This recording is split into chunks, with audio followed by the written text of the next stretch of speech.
Yeah. Right, good morning everyone and welcome to hearing 24 for the General Rural Zone. I think we can dispense of introductions given that this is well into the hearings process and we've seen you before and you've seen us before, but good morning and welcome to Christchurch International Airport Limited. Just before we hear from you, Ms Appleyard, the reporting team, anything for us this morning? No, Chair, nothing. Okay, thanks very much. Right, Ms Appleyard, over to you. As before, we've received all the pre-circulated information. Thank you very much for that, which we've read. Yes. I see you've tabled some summaries from your witnesses this morning, and as with previous hearings, we're very happy for them just to read those summaries out to us, and we'll take questions one by one if that's all right with you. Thank Great. you. Over to you. Just in relation to legal submissions, I am conscious, I'm not sure how many times I've appeared now, so I'm not going to take you green, but can you hear me? Yeah. Is that, yeah. So I'm not going to take you through those legal submissions, just however to make a general statement. In terms of the plan as a whole, the two most important chapters for CIL have been strategic directions in terms of the strategic objectives, and this chapter rural, which is really where the rubber hits the road for the airport, because the 50 LDN contour, the overlay, impacts entirely on the rural zone. There's a bit of commentary through various officers' reports around, we've seen you at Mitigation infrastructure, we've seen you at noise, and it's dealt with. We've said consistently from day one that the strategic objectives chapter and the rural chapter are where, in our view, ideally the airport provisions sit. And we say, well, it's not our fault that energy and infrastructure and noise was scheduled previously. We've had to come along and deal with it in case we miss, and it doesn't end up in rural. But for us, this is the key chapter. We've had a similar experience with the City Council over many decades, where we face council officers saying, well, you've got your rural zoning. One of the reasons there's rural zoning is the airport, but that was never explicit in the policies, was never explicit in the rules, and we had to face multiple resource consent applications for non-complying activities and have to come along and rerun the whole argument. So the rural zoning was there more by accident rather than design. So we've adopted a approach of the rural chapter has to be absolutely explicit in its policies that one of the reasons why it is rural zoning is because of the airport influences, and the rules have to be explicit around density and around noise sensitive activities and what can and can't take place there, and that for that to be deliberately connected to the airport as a reason rather than just being an accident that it happens to be non-complying. And one of the reasons for that is you can tell when we go to hearings, particularly out here, but also in the city, when you're faced with section 104D, one noise sensitive activity is not going to cause a curfew on the airport. It's not going to cause it to close down. So we can never get there on the effects threshold. Which is always why the policies and the objectives are so important for us when we're facing a non-complying activity. And the types of examples we've had out here, we've had a camping ground, we've had a Buddhist temple. It's those types of ones when we come along and try and oppose them, we've got no policy or rule framework to fall back on, just the fact that it happens to be rural zoning by accident. So that's why we are so keen on seeing the provisions in the rural zone, so that when people want to undertake activities on rural land, they understand that one of the reasons why they can't is because of the airport influences. So that's just a general comment. The other comment I would make is that we had filed a memorandum following the noise chapter in relation to some different interpretations being taken by different council officers about the 50-55 contours, and how effectively the 55 sits inside the 50 and is an additional level of regulation, if you like, in addition to density, which applies everywhere within the 50 LDN. Now, I understand the officer accepts that interpretation.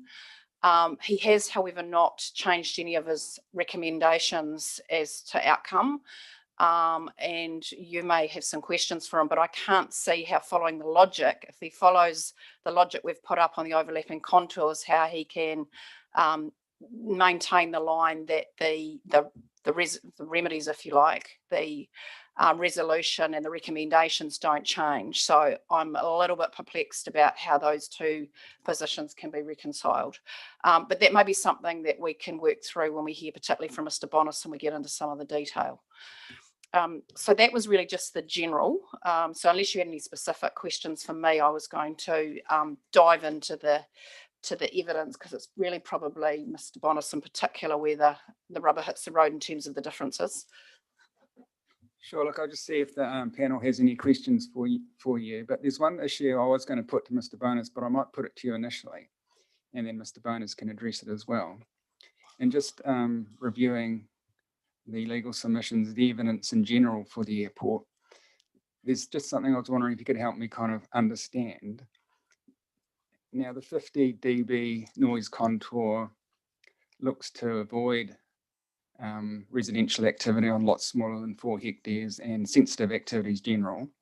And I understand the CIAL position that extends from the outer edge of that boundary right up to the runway, and the other contours sit on top of that. And hence Mr. Bonis seeking non-complying activity status for the reasons that you just outlined in your verbal summary. So I understand that. But what I have difficulty understanding is then in the noise chapter, where within the 55 dBA, noise sensitive activities are a permitted activity if they have the noise mitigation or insulation installed. And it seems to me to be odd that in the 50 dBA contour, you have things being non-complying, and then in the noisier contour, you have activities, noise sensitive activities being a permitted activity. And I would have thought, given that's where you wanted to have more restrictive controls, you would have required at least some sort of resource consent for those activities, notwithstanding the fact that they might choose to put in that noise insulation. And Mr. Bonis can answer that, but that was actually the issue we were trying to iron out at the noise chapter effectively, and this was the issue about the overlapping contours and how this issue arose. And I think it may be partly an interpretation issue. So the 50 is largely a density control, and the 55 is effectively where other requirements step in over the top. I don't know if you want to comment on this. Hopefully that'll work. So it simply comes down to, in my view, the zone purpose for rural activity and how you define rural activity. And with the 4 hectare density base that's set by the regional policy statement, it identifies that noise sensitive activities don't include rural activities and associated rural activities as per the plans in 2008, and that was the definition carried through in the RPS. So rural activities, including households associated with rural activities, are seen as rural activities and they're permitted. But in terms of the effects concerns around amenity and reverse sensitivity, which Ms. McNeil's talked about, for those permitted activities, you still want controls around acoustic attenuation, and that's where the 55 cuts in. But for all the other wider range of noise sensitive activities, they're precluded as being avoided within both the 50 and 55. So there's a very narrow subset where they're termed rural activities and therefore seen as appropriate under the contours because of the density controls and those things. But there's still the control around acoustic mitigation and ventilation under the 55 for those. So you might want to use an example, Matt, maybe the Buddhist temple, if that's in, you use that as compared with a house on 4 hectares. So we're trying to deal with both of those. So, yeah, I guess if we had an 8 hectare site under the contours within the 50 dBA contour, as per the plan, you'd be able to subdivide that into 2 separate 4 hectare lots. One of the balanced lot may have an existing house on it. Under the provisions of the plan, the new created 4 hectare lot would be able to provide a house permitted as a rural activity or as part of a rural activity. If that house was within the 55, obviously the provisions would seek to have that attenuated. But if it was a non-rural activity, if it was another non-rural noise sensitive activity, visitor accommodation, camper vans, those things, they're deemed noise sensitive and would be subject to both the avoidance policy of the 50 and any additive controls within the 55, and would sort of work through the section 104 process associated with that. Is that of assistance? I think when we come back to it, I think that the officer has identified it quite coherently in his response back to the panel is that there's this grey area as to what is a rural activity.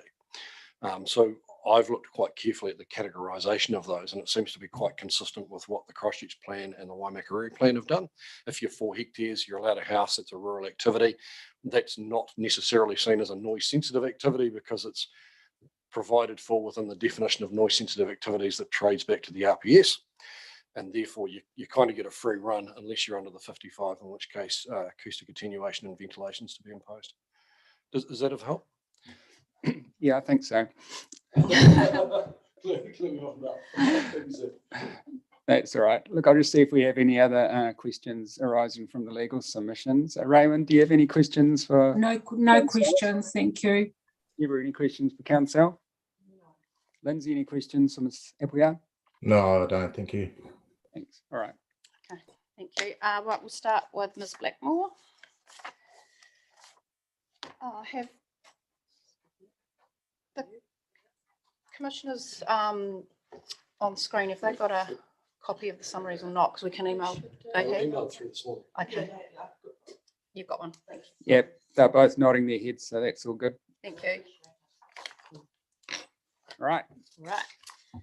My name is Felicity Blackmore. I'm the Environment and Planning Manager in the Planning and Sustainability team at Christchurch International Airport. For this hearing, I relodged my statement of evidence provided for the noise chapter for ease of reference for this panel. The content is equally relevant to the general rural zone chapter. I also adopt my statement of evidence from the strategic directions and energy and infrastructure hearings. Aircraft operations create unavoidable noise that negatively impact on the amenity and comfort of people living in proximity to runways and flight paths. The historical planning framework in Christchurch, Selwyn and Waimakariri has been effective at largely avoiding noise-sensitive activities locating within the air noise contours. And this is demonstrated by the proportionately low number of noise complaints that CIAL receives compared to other airports. It is vital that CIAL continues to operate without a curfew and without restrictions as to the type or number of aircraft that can use the airport. The ability of the airport to operate 24 hours a day facilitates overnight freight movements and arrival and departure of international passengers and aircraft requiring maintenance that would not otherwise be possible. Enabling the development or intensification of noise-sensitive activities, including residential activities, under the 50 will expose a large number of additional people to aircraft noise effects, which may impact on their amenity. While there is a need to provide housing capacity and business land in the district, it should not occur in a way that allows for noise-sensitive activities to establish and intensify within the noise contour, particularly as there is land available in other places across the Selwyn district, which would maintain the separation of these activities. To safeguard airport operations, it is critical that the noise contour and associated policy framework is adequately provided for and is appropriately located in the plan. Based on my experience, this would be most clear if rules related to airport noise are put in the relevant zone chapters, which is where most landowners seeking guidance from district plan rules turn to. Alternatively, the zone chapter must have a very clear signposting to additional rules which apply to land within the noise contour. In my evidence, I provided an update on the process for remodelling the air noise contours. This exercise has commenced but is only partway through, and the contours are now with Environment Canterbury and going through an independent expert panel review process. Although the operative air noise contours are the focus for the proposed Selwyn district plan, I'm happy to answer any questions that the panel may have on the remodelling process. CIAL was committed to continuing its active role in managing reverse sensitivity effects as much as it possibly can. In our experience, proactive planning rules and clear policy direction are effective in locating incompatible activities away from each other, which is the optimal outcome for both occupiers of land and CIAL. Thank you, Ms. Blackmore. I'll see if we have any questions for you, Raymond. Any questions? No questions. Deborah? Yes, I have 2 questions. Looking at what you've outlined as incompatible activities, would you consider an industrial zoning under an airport area to be incompatible? No. And would you also consider community facilities that like a motor club or like Ruapuna, or I'm just using that as an example, as being also incompatible? No to both of those, particularly industrial. And if you look at the airport campus itself, we have a lot of industrial land that we develop around it. The office component of any industrial activities just has to be acoustically attenuated to make sure that that environment that people are working in is adequately attenuates against aircraft noise. Community facilities are, it's about understanding the specifics of that community facility and does it contain elements of a noise sensitive activity, and is it a community facility that could involve overnight stays or something like that. So it's not so black and white, it's a bit understanding exactly what that activity would involve. Thank you. Churches. Yeah. Churches are a good example of that. They're largely a daytime activity, but they sort of depend on quietness. So it does depend on the particular activity. Yeah. Good, thank you. Lindsay, any questions? No, I don't. Thank you. Great. Laura. My name is Laura McNeil. I'm acoustic consultant at Marshall Bay Acoustics. I understand that provisions relating to aircraft noise and land use planning may be spread across the proposed plan. My evidence filed for the noise chapter and repeated for this general rural zone chapter provides the acoustic rationale and justification for the suite of provisions sought by CIAL to manage land use within the 50 dB LDN air noise contour. To summarize my evidence, density controls and a rule framework which avoids noise sensitive activities are appropriate for land within the 50 dB LDN air noise contour. If there is other land available to direct noise sensitive land use, it is better to establish those activities in areas where occupants will not be exposed to aircraft noise. Noise mitigation standards are also proposed for new buildings that are allowed to be built within the 55 dB LDN air noise contour. And this is in addition to the density controls and rule framework, which commence at the 50 dB LDN contour. In my evidence, I give specific consideration to the land use activities for which rules have been proposed in the general rural zone. A, minor residential units differ from visitor accommodation, as they are typically used to house people long-term. Minor residential units should not be enabled in the contours. Allowing a minor residential unit on a property in addition to an existing residential unit effectively allows for a doubling of households exposed to aircraft noise. Visitor accommodation can, in some circumstances, be designed, operated, or managed to avoid adverse effects on occupants. For example, airport hotels are set up to provide very short-term / overnight stays with no outdoor areas, and guests have no expectation of high amenity levels. In rural areas, this type of activity should be considered carefully. Guests in this type of location usually have high expectations of amenity and expect to be able to enjoy outdoor areas. Accommodation in structures such as camper vans, yurts, or tents will not provide adequate insulation from aircraft noise, resulting in elevated noise levels and the potential for sleep disturbance. If there is an element of overnight accommodation at community facilities, this would also be noise sensitive. Depending on the type of accommodation proposed, short-term / overnight stays, or more akin to short-term visitor accommodation. But I'm also aware of community facilities that offer longer-term accommodation. For example, a sports academy, which houses players longer term while they're in training.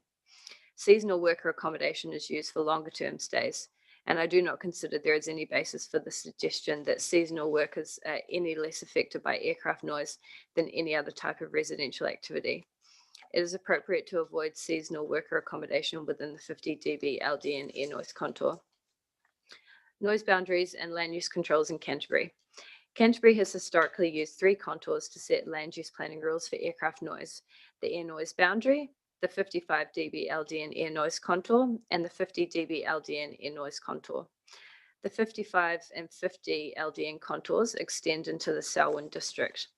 Those contours are modelled and represent future levels of aircraft noise when the airport is operating at capacity. The councils in Canterbury have maintained predominantly rural zoning and restrictions on noise-sensitive activities within the 50 dB LDN air noise contour, which has proved to be an effective way to plan land use. Many other New Zealand airports are required to operate with restrictions in order to manage noise effects on residential areas and other sensitive land uses that have been allowed to establish close to the airport. Community response to noise. There is no hard and fast cut-off threshold at which noise effects from airport operations are felt. However, national and international research confirms that there are adverse effects on communities from aircraft noise at levels of 50 dB LDN. As outlined in my evidence, most of the latest research also demonstrates an increase in levels of annoyance among populations living around airports. The Christchurch specific data and the latest overseas data confirms that areas receiving noise levels greater than 50 dB LDN do not provide a sensible location for new noise sensitive development if it can easily be located elsewhere. The 50 dB LDN noise contour therefore provides a suitable onset for planning controls in Selwyn. Sound mitigation. As I have discussed in my brief of evidence, sound mitigation is a fallback measure. It is preferable to first and foremost avoid the effects of airport noise ahead of mitigation. The level of sound insulation required in the 50 to 55 dB LDN area is provided by a standard house. Even though this achieves World Health Organization satisfactory noise levels, research demonstrates that there is still a proportion of the population that will be highly annoyed.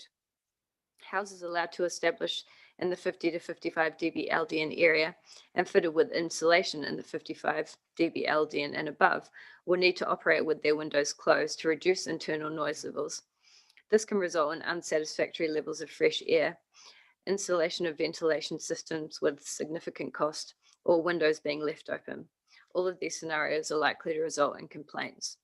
Sound insulation does not deal with the outdoor noise environment, and New Zealanders generally enjoy an outdoor type of lifestyle, particularly in rural areas.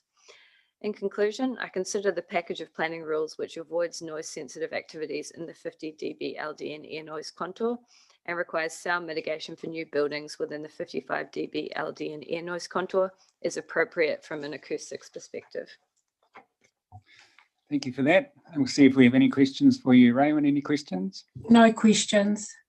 Deborah? No question. Lindsay? Just really one. You've obviously got, you've dealt with other airports around the country as well. And how other airports with a similar sort of geographical context, perhaps Auckland being an example, how do they deal with these noise sensitive activities in between the 50 and the 55? Is it a blanket prohibition, or is there, yes, it's provided for, but you need to provide noise insulation?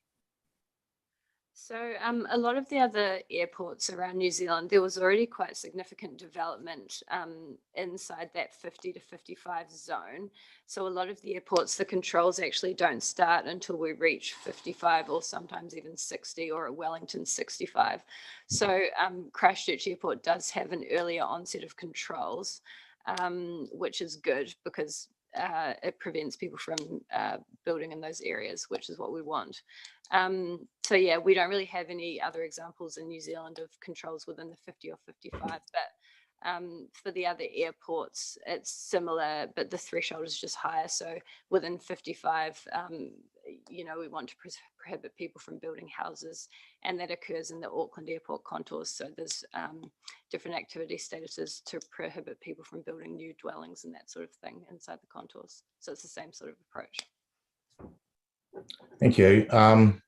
And leading on from that, and Ms. Blackmore might be able to comment on this as well, but in terms of applications, whether they're in Christchurch, Waimakere area, or in Selwyn for a new noise sensitive development, which is otherwise permitted in the zone, how are you actually dealing with those on a practical basis? Are you saying no, or are you saying, and this is those in between the 50 and 55 I'm particularly interested in, how, if there is, somebody is providing noise insulation and mechanical ventilation, is written consent being given, or is it a blanket no, just in general terms?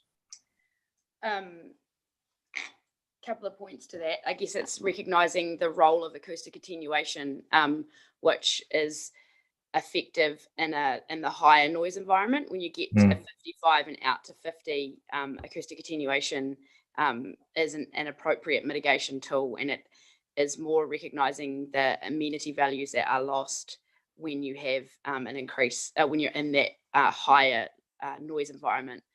And the airport's got a long-standing principled approach around avoiding densification and new noise-sensitive activities within the noise contours. And that kind of goes back to Joe's point at the start around the cumulative effect. And it's a hard one to put together in a case, but the airport takes that kind of more long-term, bigger picture thinking, and that maybe one noise-sensitive activity and one development that results with a densification of residential activities that's more than anticipated in the district plan is okay. But when you start getting 10, 15, 20, 100 of these, actually, then we are going to start having issues.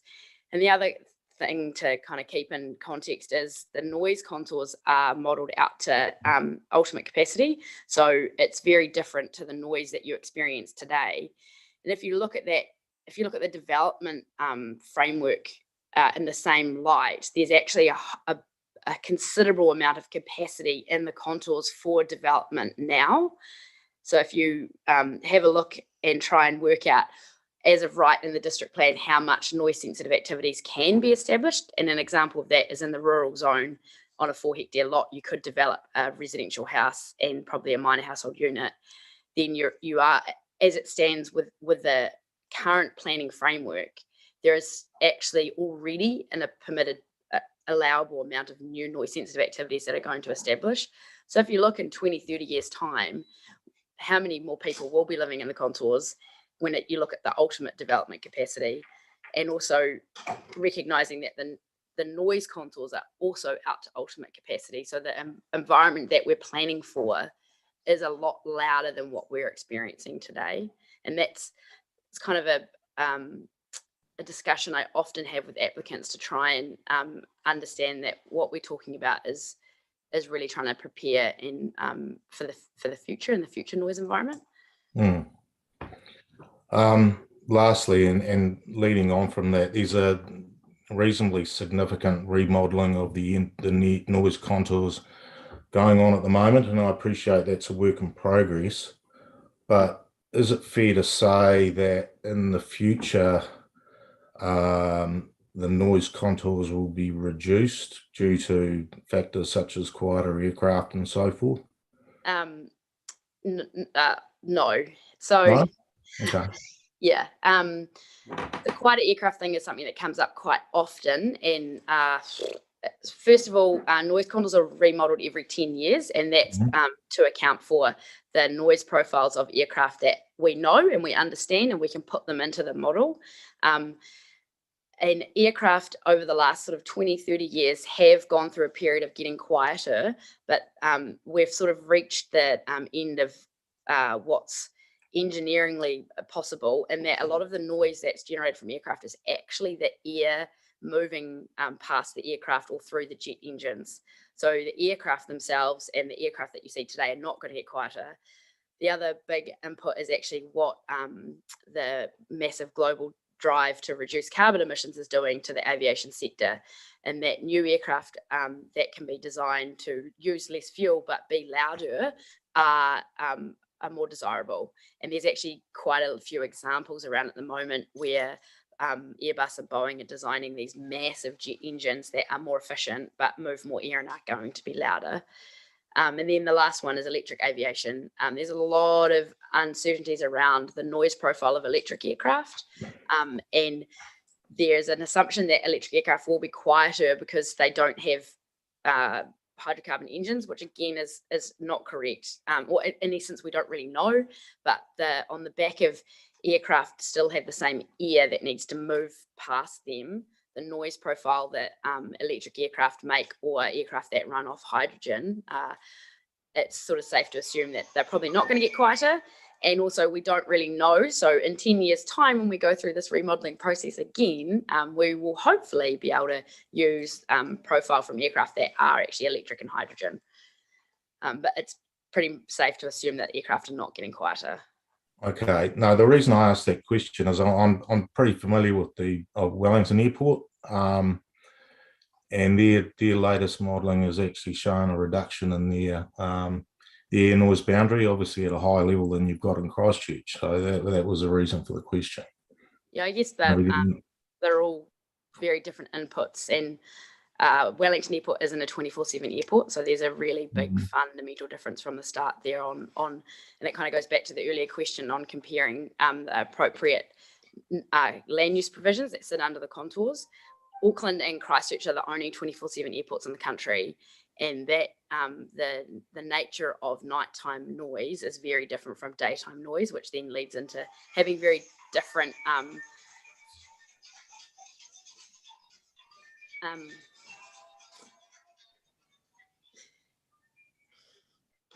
very different, and Laura can probably answer this much better than I can, land use provisions, because in those locations the airports are curfewed, so you don't experience that nighttime noise, which has a higher level of annoyance. Yeah, because you get a 10 decibel penalty on every nighttime event. So that does expand your contours if you do have nighttime events in them.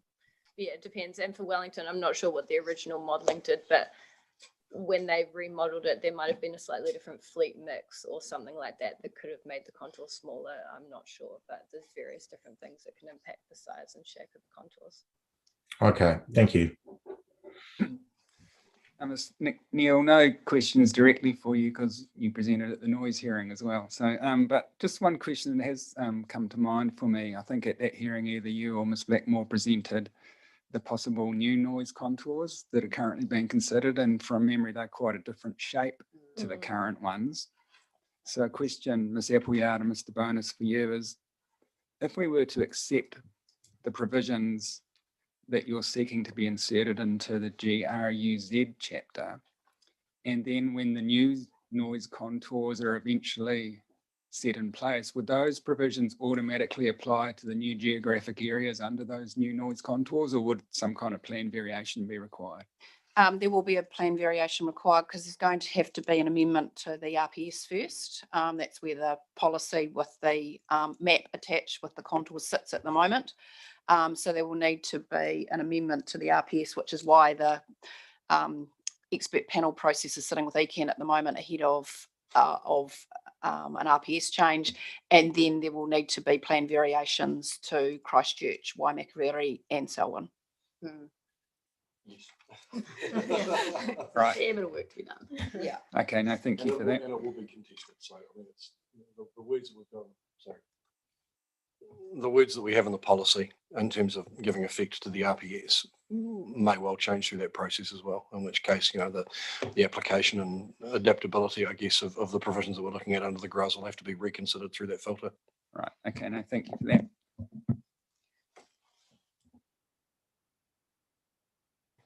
Me again. Apologies in advance. It's not what you'd call a short summary, and the reason for that is I've had the benefit of the council officer's response to the panel, and also being able to review some of the evidence from Transpower and Trustpower. So there's a bit of context there. What I would like to do is simply take 1 to 4 as read. There's a couple of things that I'd like to reiterate because they're important later on at 4.1.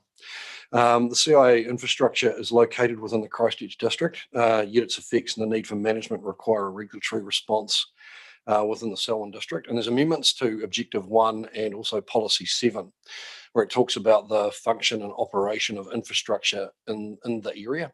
Christchurch Airport is not in the area, but the effects are. So there's some consequential changes that I've identified as a result of that. And the 4.2 is simply reiterating the point made by Ms. Appleyard that the provisions are indeed additive. At 5, I don't think it's much of a surprise. The council's done a fairly principled job. There's not a lot of divergence. It's really around some of the mechanisms and polishing. And at 6, that's, in my consideration, that's how the activities and the activities list actually reflect what noise sensitive activities are within the sort of higher order statutory framework, and also within the context of the evidence of Ms. McNeil. The spatial extent of the imposition of the additional controls in terms of the regulatory costs are identified by the spatial extent of the Airport 50 dBA noise control overlay. And I've got figure 1 within my evidence that sort of identifies where the noise control overlay lies in terms of the rural zone and the number of properties and these spatial sort of cadastral areas. At 7, in terms of camping grounds, community facilities with overnight accommodation and seasonal worker accommodation, the evidence of Ms McNeil is that these activities are noise sensitive to airport noise, as represented by the 50 dBA LDN noise contour. That evidence is consistent with the plain definition of noise sensitive activities. So therefore, through the lens of the Airport 50 LDN noise control overlay and associated policy provisions, including those in strategic directions, energy and infrastructure, both as notified and both are sought by myself to be amended. And also those sought within Objective 1 and Policy 7 of the GRUS, which seek to avoid incompatible activities. In my view, it is the more appropriate in terms of Section 32 to set a status for camping grounds, community facilities with overnight accommodation and seasonal workers as non-complying activities. For the latter, which is the new category of seasonal workers, if the panel agrees with the recommendation, it's probably a moot point in terms of the airport, but I've identified that the definition effectively untethers where the accommodation is to where the work's being undertaken. And I'm not sure whether or not that's a consequential matter that the panel wants to consider. Again, entirely a moot point for the airport, but may be relevant in terms of other questions for other witnesses.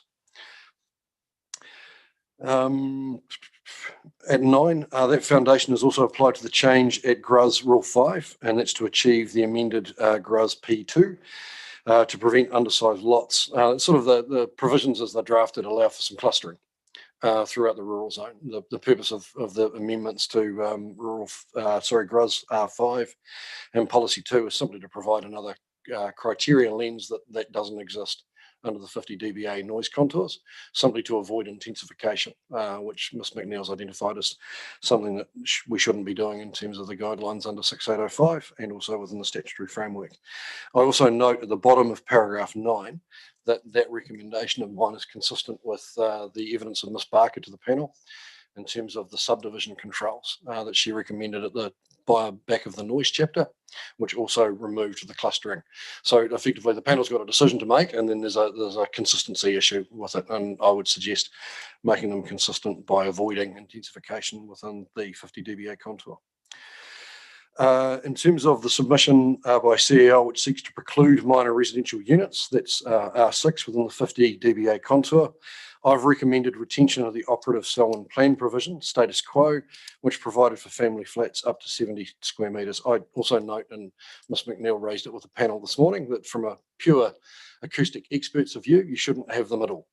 I'm suggesting that the status quo is probably the more appropriate in terms of a Section 32 analysis. And I think, Sir, that comes back to the discussion that you and I had this morning about rural activity and the RPS identifying that rural activities, including dwellings and everything else, as provided for in the plans as of 2008, is a rural activity and therefore not a noise sensitive activity. So that's a way of creating that distinction, in my view, as to why minor units under the previous operative plan, as tied back to family flats and with a limit of 70 square metres, were the status quo. In my view, they would be considered at that time to be provided for by the, obviously, as of 2008, and be consistent with the statutory framework. So that's the policy planning reason for the divergence from the acoustic expert, which is quite appropriate. I'm not disputing that for a second, but I'd suggest that there's a nuanced policy platform to distinguish that particular aspect. And that change is linked to the amendment that I've suggested at Policy 3. So that's at the bottom of paragraph 11. At paragraph 12, and this is for GRUS R37 landfills, I just reiterated in my overall evidence all that material for the panel around the bird strike issues. It's not a surprise, sir. That evidence set out the statutory and guideline framework, including NZCA Advisory Circular AC 13916 and the International Civic Aviation Organisation, ACO, as to the avoidance of waste disposal sites within 13 kilometres of airports to avoid loafing, resting, nesting and feeding sites for bird species, including gulls. I note that such activities are incompatible with airports, not the more narrowed principle of reverse sensitivity, and that's a matter that the panel's asked questions for as well, is do you always get reverse sensitivity by having an incompatible activity? Does one flow to the other? With issues of bird strike in the airport, clearly it's not a reverse sensitivity issue. So in my view, there are instances where they can be distinguished. And accordingly, I reiterate and recommend the non-complying activity status that was raised for the panel with energy and infrastructure as to retaining, the non-complying activity status for landfills within 13 kilometres of the airport. And lastly, and I guess this is probably the body of the discussion, I recommended that both GRUS 01 and also GRUS Policy 7 both reference important infrastructure. And this is predicated on an absence of that matter being identified within the objectives and policies for the development, use and management of rural resources. The paucity of cross-referencing has been raised in my previous evidence for both LPC and also Christchurch International Airport. And I think Ms Appleyard talked about that a bit this morning as well. Specifically, I've identified and recommended cross-referencing throughout the plan, and the example I've used there is one that's used in the New Plymouth notified district plan and would be applied across a number of chapters or all of the chapters. This overcomes in part the issue as to the application of the district-wide provisions to each zone chapter. At present, the absence of cross-references within the GRUS proposal and the drafting of the energy and infrastructure, and I note notes 1 and 3 of the energy and infrastructure chapter as below, and absence of any cross-referencing within the GRUS chapter offers limited guidance as to whether provisions in strategic directions, energy and infrastructure and noise are also to be considered for either plan changes or resource consents, reducing certainty and clarity in terms of the plan. I won't read out notes 1 and 3, but 3 is probably the more relevant. At 18, accordingly, I consider that there is insufficient clarity in either GRUS 01 and P7 that important infrastructure is not to be compromised by subdivision, use and development in rural areas. As noted, Christchurch International Airport's infrastructure is not located within the district. Accordant recognition of protections for activities that have a functional or operational need to locate within the rural zone is recommended by the reporting officer, and also the evidence of the planner for trust power would not account therefore for the airport nor its effects. I recommend, based on the review of the reporting officer and evidence of Ms McLeod, Transpower, Ms Calland, trust power, and that not all incompatible activities lead to reverse sensitivity effects. We discussed that earlier. The GRUS 01 and P7 be amended as I've set out as follows. Thank you. Thank you. We'll see if we have questions for you, Rowan. Any questions? No, thank you. No questions. Deborah.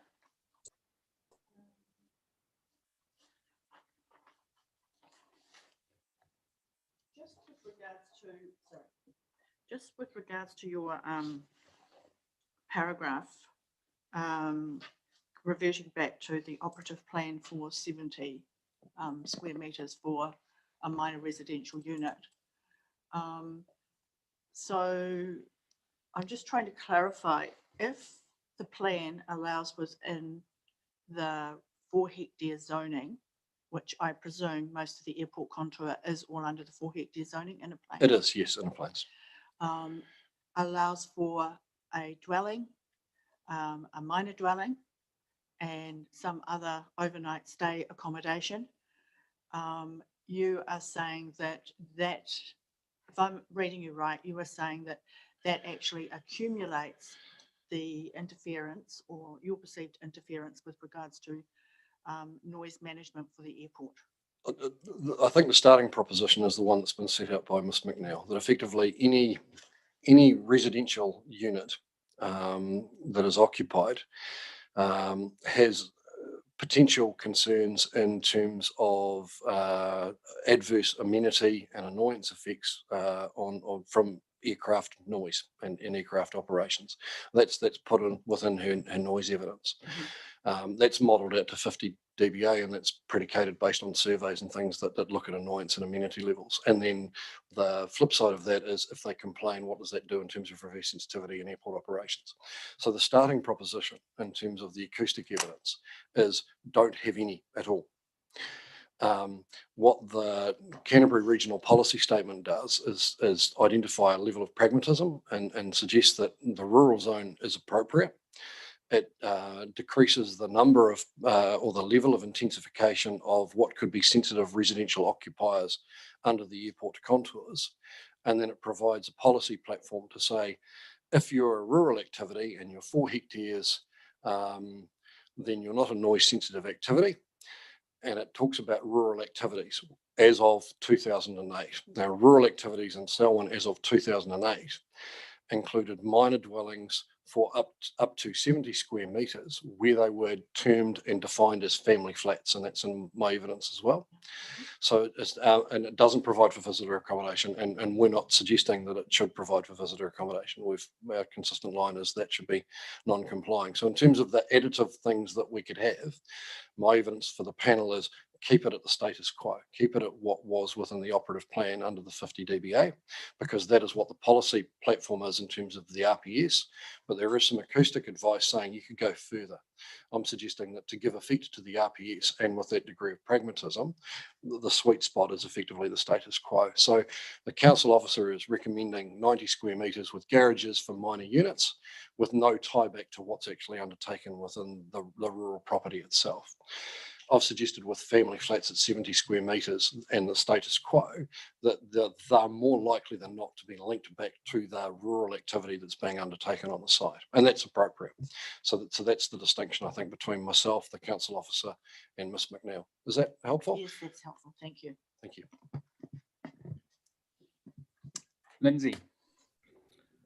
Morning, Mr. Bonus. I've got a few, probably most of them fairly minor in terms of the whole thing, but I really like to unpick this cross-referencing between energy and infrastructure and noise and the zones such as rural, the general zones, if you like. Yes, sir. If you're going to be putting references to important infrastructure in each of the zone chapters, it begs the question: what is the reason for having energy and infrastructure and noise if you've got constant cross-referencing in between the various zone chapters? What's your view on that? Yeah, so no, it's a valid point. And my evidence in chief identifies that I haven't used the term, but I think you can sum it up that energy and infrastructure and strategic directions should really be doing the heavy lifting, but that a reference back to the other chapters ensures that those things are not forgotten about or through some legal nicety, and I wouldn't suggest that lawyers would do this, would be excluded from consideration. So the risk that I'm setting out for the panel is that without sufficient cross-referencing and without identification within the respective policies, there is more of a risk that the energy and infrastructure provisions could be excluded from a consideration or not considered in the first instance in terms of an applicant because there is uncertainty as to whether they're applicable or otherwise.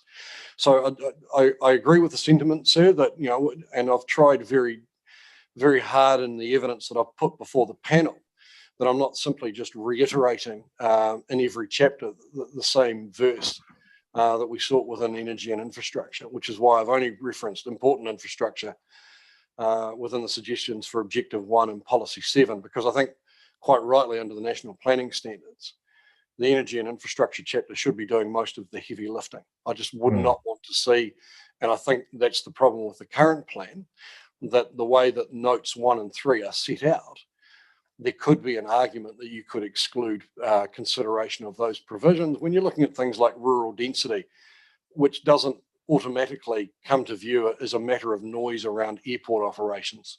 So that's what I've tried to do. So I've used the word prolixity in previous evidence. I've tried to make sure that I haven't gone down that route, but I think cross-referencing and some inclusion of terms around important infrastructure, especially in the rural chapter for the reasons that Ms Appleyard set out, are actually critical. Yeah, I didn't have the benefit of being part of the energy or infrastructure or the noise hearing panel, but last week we had the CMUZ, the commercial mixed use zone, and a similar sort of theme was coming through from some submitters that there needs to be all these belt and braces provisions in the zone dealing with various different things to deal with infrastructure. In terms of plan efficiency, isn't it better to get it right at the start and being able to utilise the rural zone provisions to look at those activities which are specifically provided for and contemplated in the rural zone without having to constantly cross-reference back to another set of chapters? Or should every zone specific chapter also duplicate things which are in the district-wide chapters?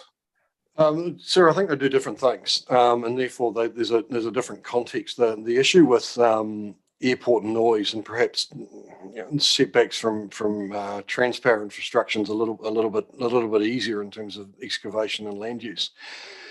But for airport noise, we're dealing with an array of provisions, essentially in two camps. One's around sort of intensification of noise sensitive activities, and one is around dealing with the noise effects and acoustic attenuation. So they're already spread between the provisions themselves. What I've suggested is that for those rules within the rural zone to hang off something, I think it is important that something is expressed in policy terms within those chapters. It doesn't need to be substantial, but it does need to provide a hook back to energy and infrastructure, which will do all the heavy lifting, because the provisions already are split throughout the plan. And I don't think duplication is the answer for the very reasons that you set out.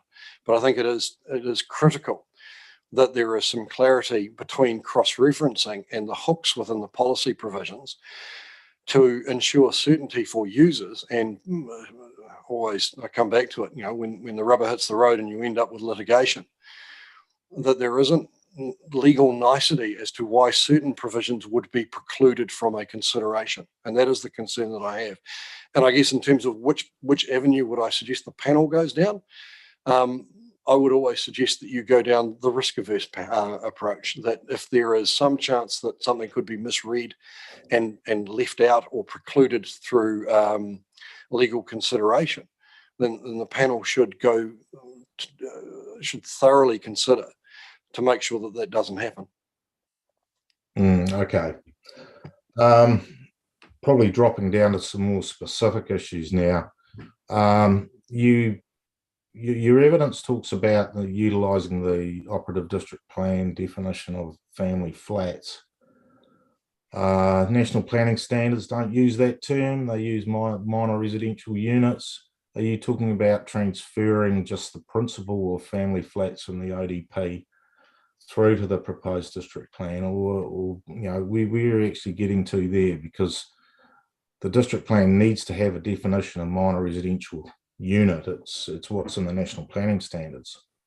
I haven't suggested that it be substituted within the provision that I've provided. The rule still relates to minor residential units. Up to 70 square metres as opposed to, 90 here? Yes, and all I've added is subclause E, which essentially says, but limited within the Airport 50 LDN contour to only family flats. So family flats would be added as a subset to minor residential units, and the definition that I've provided would be added. And I don't think there's anything in the national planning standards that would preclude a subset of family flats being added to the accepted definition of minor residential units. Can you just clarify that a little bit more?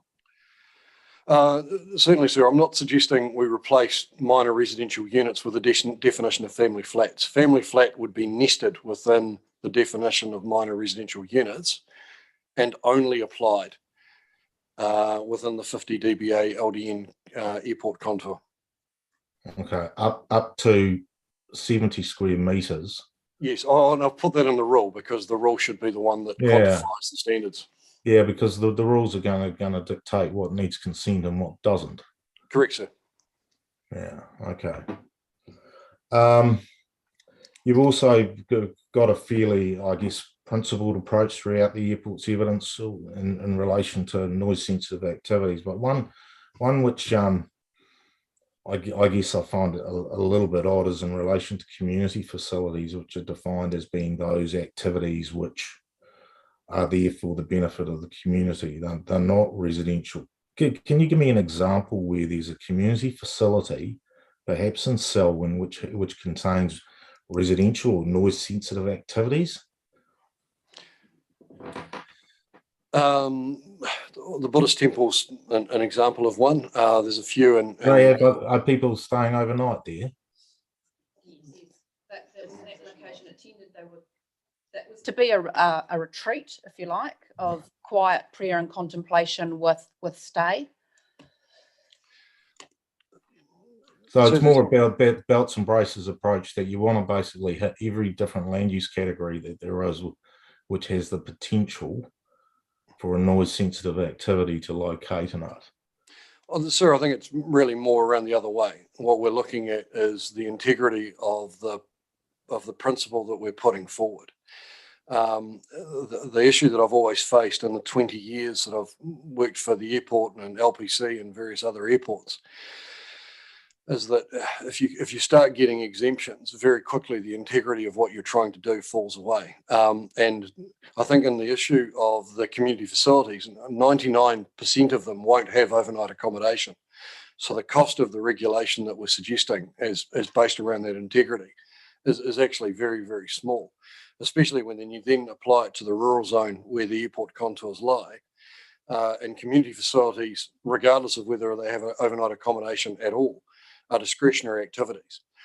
All we're suggesting is that what would otherwise be a discretionary activity in a very broad sense, if it wanted to have overnight accommodation within the airport contours, it would just simply switch to non-complying. And then the provisions in terms of avoiding noise sensitive activities clearly come into play in terms of section 104D. So for me, sir, in recommending these three to you, it's around the integrity of the principle of what we're suggesting. Okay. Just on that, you mentioned that there needs to be a level of pragmatism with the application of these as well. Obviously, non-complying is a very high threshold.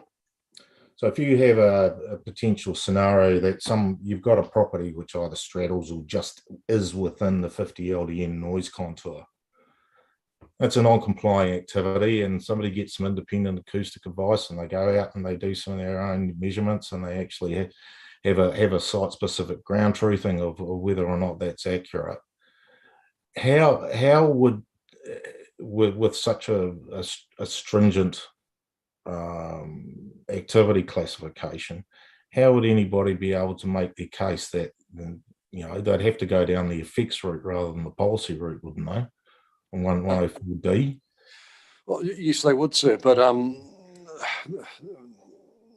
the original football academy at down Yardhurst Road is a really good example, where the initial proposition for that was simply in terms of a recreational facility, and then there was some overnight accommodation with it.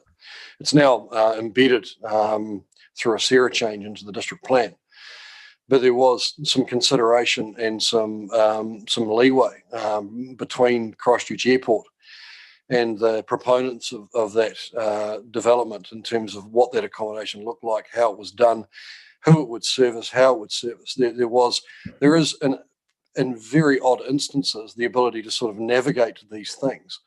But again, sir, it really does come down to the integrity of what the contour is trying to achieve. The RPS has it at a very, very high level, and in my view, for a very, very good reason. And Miss Appleyard identified, and I've done it in previous evidence, trying to deal with individual effects from incremental development is nigh on impossible. I would not appear in front of a panel and say that one individual house will lead to significant effects in a curfew of Christchurch International Airport. The issue that we all have is in 20 years' time, hopefully I'll be retired, is that some other poor planner will have to try and hold a line on something that's pepper potted through with sensitive developments, simply because we've tried to sort of deal with the integrity of the provisions in a pragmatic way. And sir, in terms of that reference to me being pragmatic, I wasn't. I was suggesting that the RPS was pragmatic in terms of how it dealt with rural activity. And my job as a planner in terms of getting the evidence from Miss McNeil is to filter her evidence was very much a don't do it at all against the policy framework, which said, well, actually, in particular instances, you can. And that's why my view is different to Miss McNeil, and I needed to be very, very clear with the panel as to why that was. Yeah, but it's a non-complying activity, which indicates, Well, got a very high threshold. Shouldn't No. the discretionary activity would have the same level of rigor in terms of whether or not it's appropriate in that appropriate activity in that location. Is this for community facilities, sir? In which case, No, just generally in terms of anybody that needs resource consent for a noise sensitive activity within the 50. I think it's fair to say I personally am less concerned about 55, but the 50 it's very widespread. So, sir, I just disagree. The RPS says avoid within the 50 dBA contour for noise sensitive activities. It defines those really, really clearly. In the architecture of the planning framework, I read avoid with non-complying, and also within a number of resource consents that I've been involved with, the commissioners generally come to the same conclusion that I have in terms of my recommendation. An individual one will have minor or less than minor effects on the airport. However, there is a pervasive and very strong policy platform to say no. We're saying no. Okay, fair enough. Last one. Again, I wasn't at the noise and I wasn't at the energy and infrastructure hearings, but you've got opposition to landfills within 13 kilometres. Would the same apply to a clean fill? There's a suite of provisions put within or recommended to the panel under the Energy and Infrastructure chapter, and I've got a funny feeling that was 8K, but I would need to confirm and come back. But Mr. Shaw, the Commissioner and I have that later on soon on Smooth Hill. I have an understanding that the recommendation around clean transfer sites was not out to that level. There was 3 categories. One was 3, one was 8, and one was 13. 13 was that were absolutely horrendous in terms of bird risk, and that was the evidence of Mr. Shaw. I have a funny feeling that clean fills are within the 8 kilometre radius, but I would need to confirm that, and I can, and I'll provide that on to the Secretary. I think the issue with clean fills was they don't attract birds because they don't have stuff that birds want to eat. They don't want to eat the wood and the rubble and stuff. It's not putrescible waste. It was really just around management of water ponding, I think, from memory. Okay, thank you. Thank you, sir. Bonus, I've just got a few matters I want to ask you about, but just want to confirm my understanding, which you've explained a couple of times now in terms of the non-complying activity that's sought, and that is that the RPS gives that high-level guidance of avoidance, and there's an argument, there's a school of thought that where a high-level instrument says avoid, then the appropriate rule is actually a prohibited activity. In this case, the airport's seeking non-complying. Your evidence is that it's easy to demonstrate minor adverse effects on a single case-by-case basis, hence you're seeking strong policy support for a decision maker to be able to give effect to the RPS at a district level by declining a non-complying activity application for a single case. Is that correct understanding? Yep, okay. Just got a couple of questions, or half a dozen questions from your initial brief of evidence. And the first one is that your paras 22 and 23, or 21 and 22. Oops. Now, this is a very minor point, but in your 21, you say in the very last sentence of 21, noting 164 titles over 4 hectares. Do you see that? Yes. Yeah. And then at the bottom of 22, you've got a table and you have titles less than 4 hectares at 164. So I was wondering if you had your symbols the wrong way around. Apologies, sir. So is that the case for the other symbol as well? It is, yes. So we should just reverse those symbols. Thank you, sir. Yeah. Just make a note of that.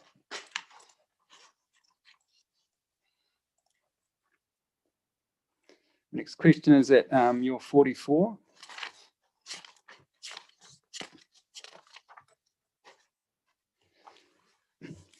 And just in terms of the suggested amendments to GRUZ P3, you see in the chapeau of that provision, you have avoid the creation of minor residential units, that, and then 2 circumstances, and you're recommending a third one. But then your third one has are located within the control overlay and are not provided for as a minor residential unit. I'm just wondering if that creates a circular thing that doesn't work. And yeah, and I think that's the wording came from a couple of the other policy provisions where I think the same thing applies.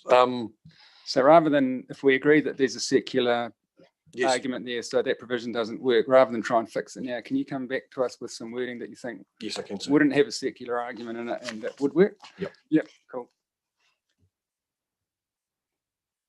Para 59.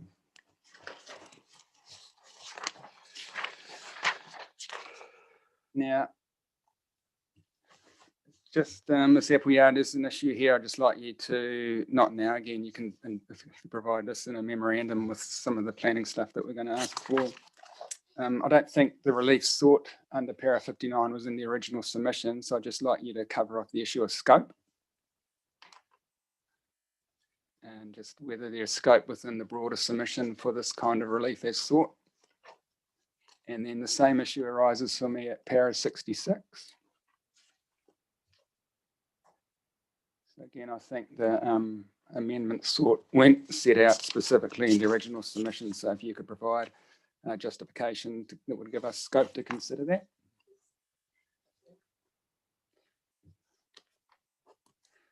I think you're aware from your appearances before myself at the ECAN hearings that Commissioner Shepherd has installed in me the strong belief in the need to determine scope.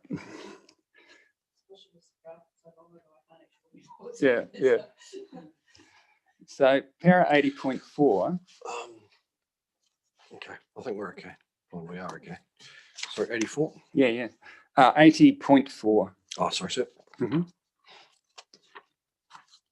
So just a question, and again, if you don't have the answer at the top of your head, that's fine. Come back to us in the written further information. So is the notified Rule 33 in the proposed district plan here, is that stricter than the equivalent provision in the Christchurch City Plan?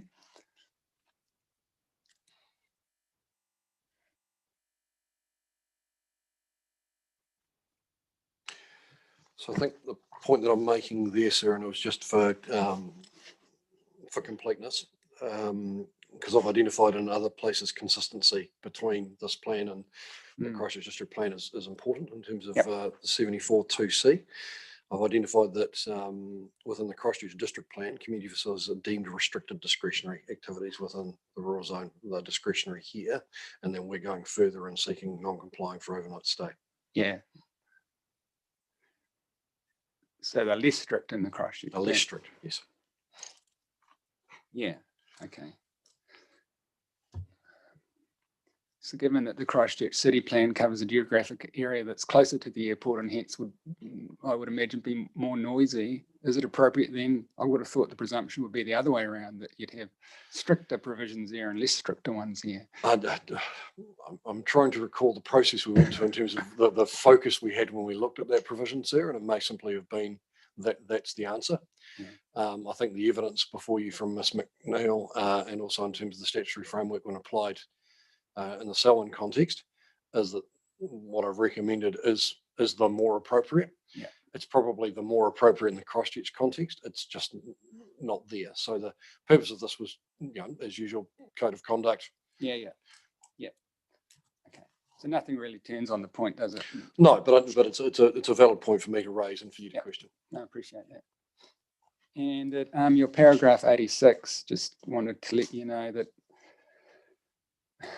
as you're aware, I was on those earlier hearings where we considered the issues of landfill, and the recommendation from the reporting officer on those other hearings differs than the recommendation we've had here. And so I'm aware of that issue. And I think, sir, the point, it's not highlighted again in my summary, but there was for mineral extraction, which is a rule within the rural chapter, originally had a setback of 13 kilometres. The evidence of Mr. Shaw was that should be reduced to 8. So I've identified that again in my summary, just for consistency.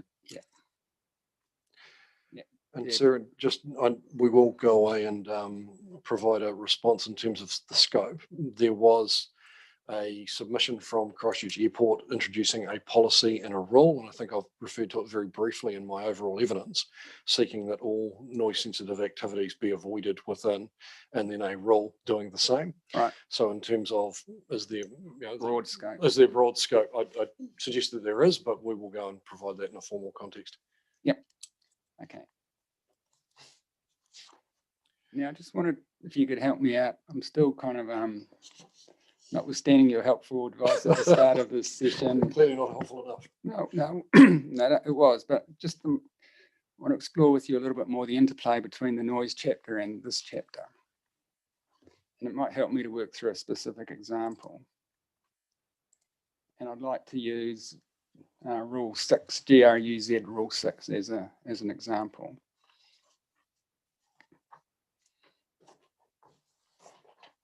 And if we put to one side for the moment the issue of the family flat matter, because I'll come back to that. So the general submission, I think, from the airport is that a minor residential unit should be a non-complying activity within the 50 dBA noise control boundary. That's the submission, so Yep. yes. But then when I go, and that noise, that 51 goes underneath the 55. So it applies in addition to what the 55 dBA rules say. But then when I go to the noise chapter, noise R for the establishment of any building for noise sensitive activity is a permitted activity, provided it has the acoustic attenuation and the ventilation that goes with it. So how does that work if we have a non-complying activity in one chapter and a permitted activity in a different chapter? It comes back to the point that I was talking about before, sir, that rural activities, including ancillary rural things and minor residential units, were always provided for under the RPS as noise sensitive activities subject to those density provisions. So the noise chapter recognises that those things might be permitted by the plan unless there are another cascade within the zone chapters that would otherwise preclude it. So the interplay of the rural chapter around the density in Schedule 2 and these provisions create the density or the land use activities that could be provided under the 50 dBA contour, with the noise provisions identifying that within the 55 they would need to be acoustically attenuated. So Yep. the cascade of this rule would allow a main dwelling and a minor residential unit, provided it has a 4 hectare lots to go with it, as a permitted activity. And that would be fine in terms of continuity of what the operative plan has done and what the regional policy statement says is not a noise sensitive activity, except where they were within the 55, in which case they would both need to be acoustically attenuated. So the suggestion that I've made to Rural 6 is simply that the minor residential unit should be tagged back as a family flat and slightly reduced in scale, so that it comes under that RPS of it's not a noise sensitive activity, it's a rural activity. Yeah.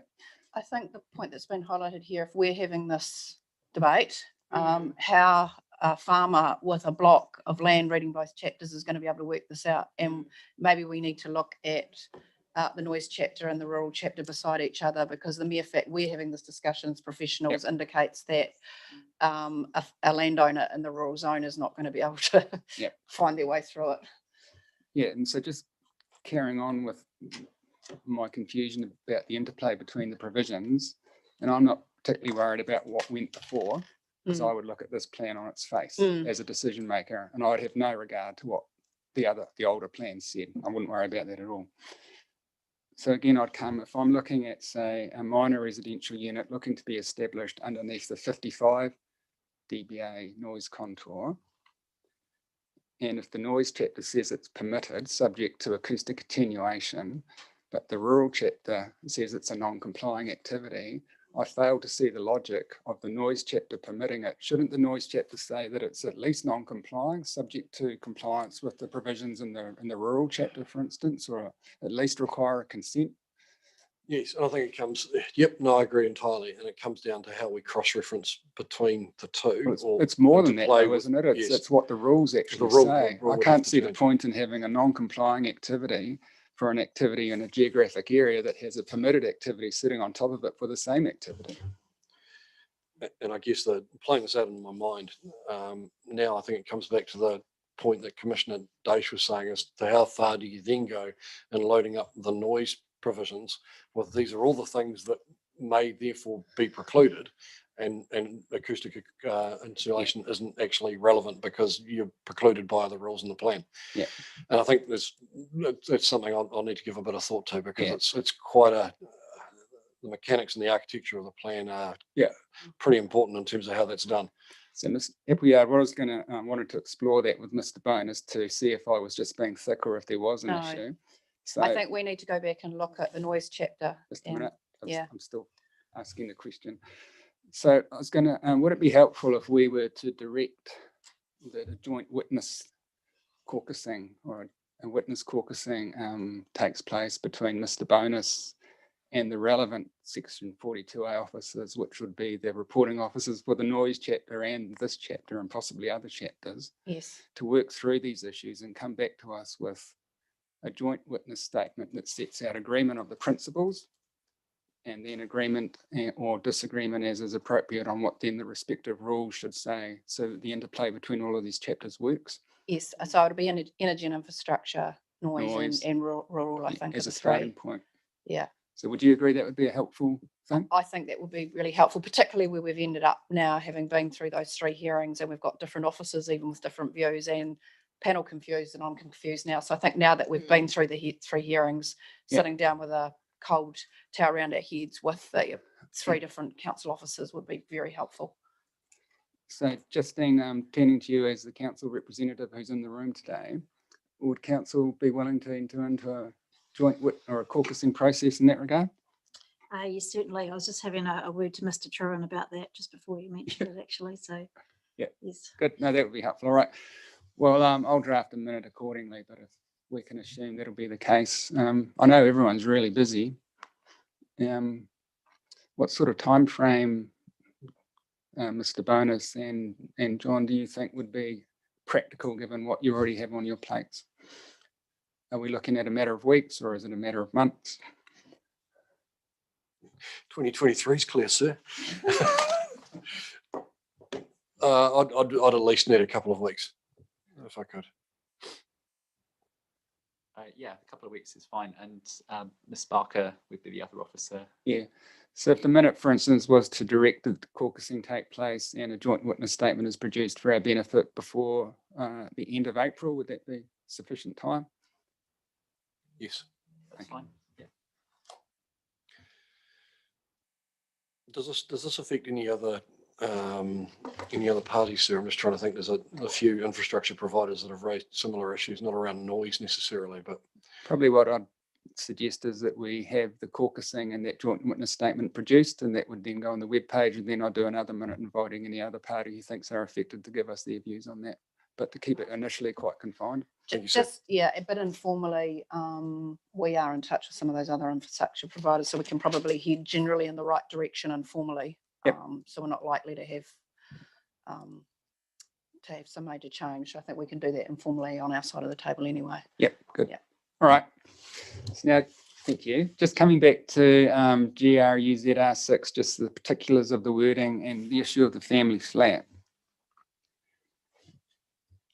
Why, if we were to accept in principle the relief that you're seeking regarding making certain activities, including minor residential units, a non-complying activity within the 50 dBA noise contour for the reasons that you and Ms. Appleyard have outlined, why couldn't we say in the new clause E that you're recommending?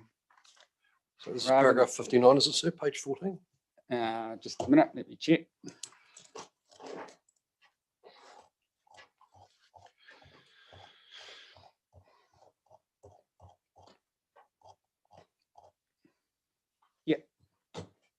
Okay, yeah, so let's take that one. Rather than saying, introducing the concept of a family flat, given the issues that Commissioner Daish outlined, why couldn't we just say simply instead something along these lines, notwithstanding GRUZ R6.1A, which is the initial condition, comma, any new residential unit in excess of 70 metres squared of gross floor area is not located within, etc. So do we need to introduce the family flat, or couldn't we just write an exclusion into that E that you're recommending? So the recommended suggestion that I've made is twofold. The family flat links it back to occupiers that have some relationship to someone actually on the site, whereas minor residential unit doesn't. So that and the scale, in my view, bring it back to being more likely than not to be tied back to a rural activity rather than something that could perhaps stray onto a long-term rental or pseudo Airbnb or things of that nature. Yeah, I appreciate your answer, but I saw out of the corner of my eye, Ms. Appleyard was nodding her head. So in the additional information that you're going to bring back to us in writing, could you respond to that question specifically? So instead of the wording that you've suggested introducing this new family flat term, could we just say, and I'll repeat it for you, notwithstanding GRUZ R6.1a, any new residential unit in excess of 70 square metres of gross floor area is not located within, etc. And if you could just come back and tell us whether or not that would meet your concerns, and if not, why not? And that was the end of my questions. Now, is there anything else, Mr. Bonus, that you or Ms. Appleyard want to bring to our attention at this stage? No, I'm thinking that having been through the number of things, we've arrived at a really good point now, because our fundamental problem at the start was the stuff that was Cross-referencing. and I think we've got to the same point as you've got to now, that process of bringing it all together and looking at how all the chapters came together is really beneficial, given where we are now. Could Miss Appleyard please turn on her microphone? Oh, yeah, so Sorry. maybe start all that again. I was just thank saying you. that given that we've sort of had to slice and dice and appear at another number of chapters and repeat ourselves over and over, I'm just really appreciative that having been through strategic directions, energy and infrastructure, noise, and now rural, that we've arrived at where we've arrived, and that there's going to be this process of looking at what the plan looks like as a whole, and having the opportunity to sit down with council officers and draft what it looks like. And I appreciate the patience that the panel has put up with us as we've had to come along time and time again, and we're never quite sure whether we're in the right chapter. We're in the right plan, but I'm not sure whether we're in the right chapter. Yep. Oh, look, that's fine, and we understand that the airport is a very important bit of infrastructure, not only within the Selwyn district, given that it's not located within Selwyn, but for Greater Christchurch in general. So no need to apologise at all about coming before us many times. We do appreciate you bringing these matters to our attention, and our sole desire is to get it right in whatever decisions we end up making. Thank you. Sure. My question is that we're talking about the inner plains and we're talking about 4 hectares. It used to be 4 hectares as a single unit with regards to size. Over the time, what's tended to creep in is the outer zoning ruling for the creation of 1 hectare blocks and actually putting a no build covenants on a larger block. Do you see any difference between a 1 hectare block as opposed to a 4 hectare block with this as being more reverse sensitivity orientated? Just for clarification. Yes, I do. So you'll see that one of the recommended amendments that I've suggested to the panel is that the notified GRUZ provisions provide for clustering, which would allow that 3 or 4 1 hectares in a balanced lot, so that you ended up with an averaging of 4 hectares. But that the balanced lot may not be under the 50 dBA contours. You might just end up with more of the higher density stuff. So what I've recommended to the panel is that doesn't occur within the 50 dBA contour, and the reporting officer for the noise provisions have recommended the same in terms of the subdivision chapter. Does it help? So yes. Yep. And so one more thing, we've gone through some very useful administrative matters today. A lot of what I've provided for the airport is remarkably similar to what I was going to prepare and provide for LPC. Yep. Would I be wasting the panel's time if I turned up on Thursday morning with more of the same, or am I better used to use that time to sort of mull over some of the issues that have been raised today? So on Thursday, you're scheduled to appear for the port. Correct, sir. So I'll ask, just ask the panel members now to quickly check if they had any questions for you over and above what matters that they've addressed now, since Thank you, we're sir. all online and we have some time available. So I'll start. So from my perspective, I had no further questions for you in relation to the issues you raised for the port, given the similar nature of the issues. I'll just check with the other commissioners.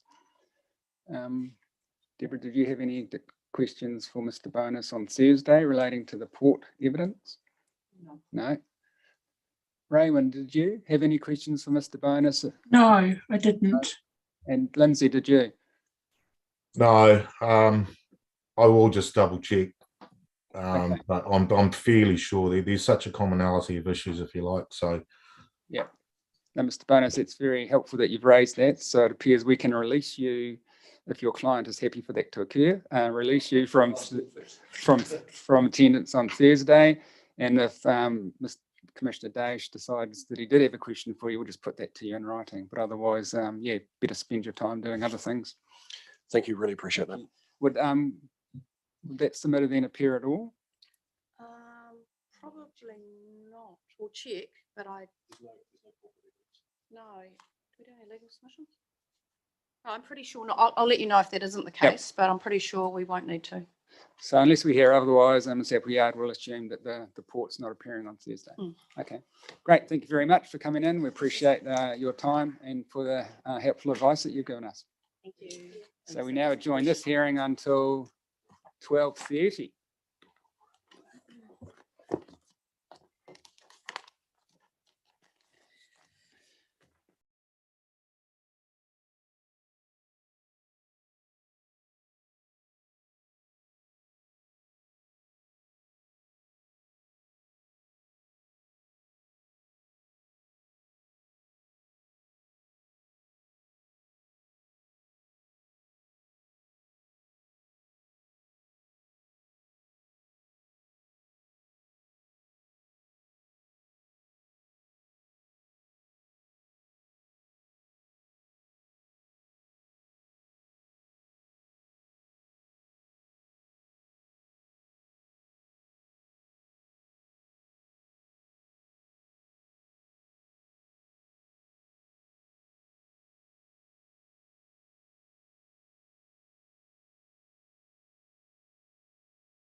Right, good afternoon, everyone. I reconvene the hearing of submissions on the General Rural Zone chapter of the proposed district plan.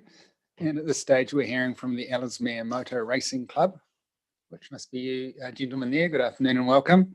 We have 2 commissioners here in person and 2 appearing on Zoom, which is on the screen behind you, which you can't see, but you'll be able to hear them in due course. So just to let you know, thank you very much for the pre-circulated written material which you've provided. That's very helpful. We've read that, so you don't need to read anything pre-circulated out loud to us again. But you're, of course, very welcome to summarise key points for us. And then we'll see if we have any questions for you. And I think we've excused attendance of the noise witness because we didn't have any questions arising from his evidence. But other than that, over to you. Thank you. Just to introduce ourselves, my name is Andrew Scoulter and I'm counsel for the Ellesmere Motor Racing Club.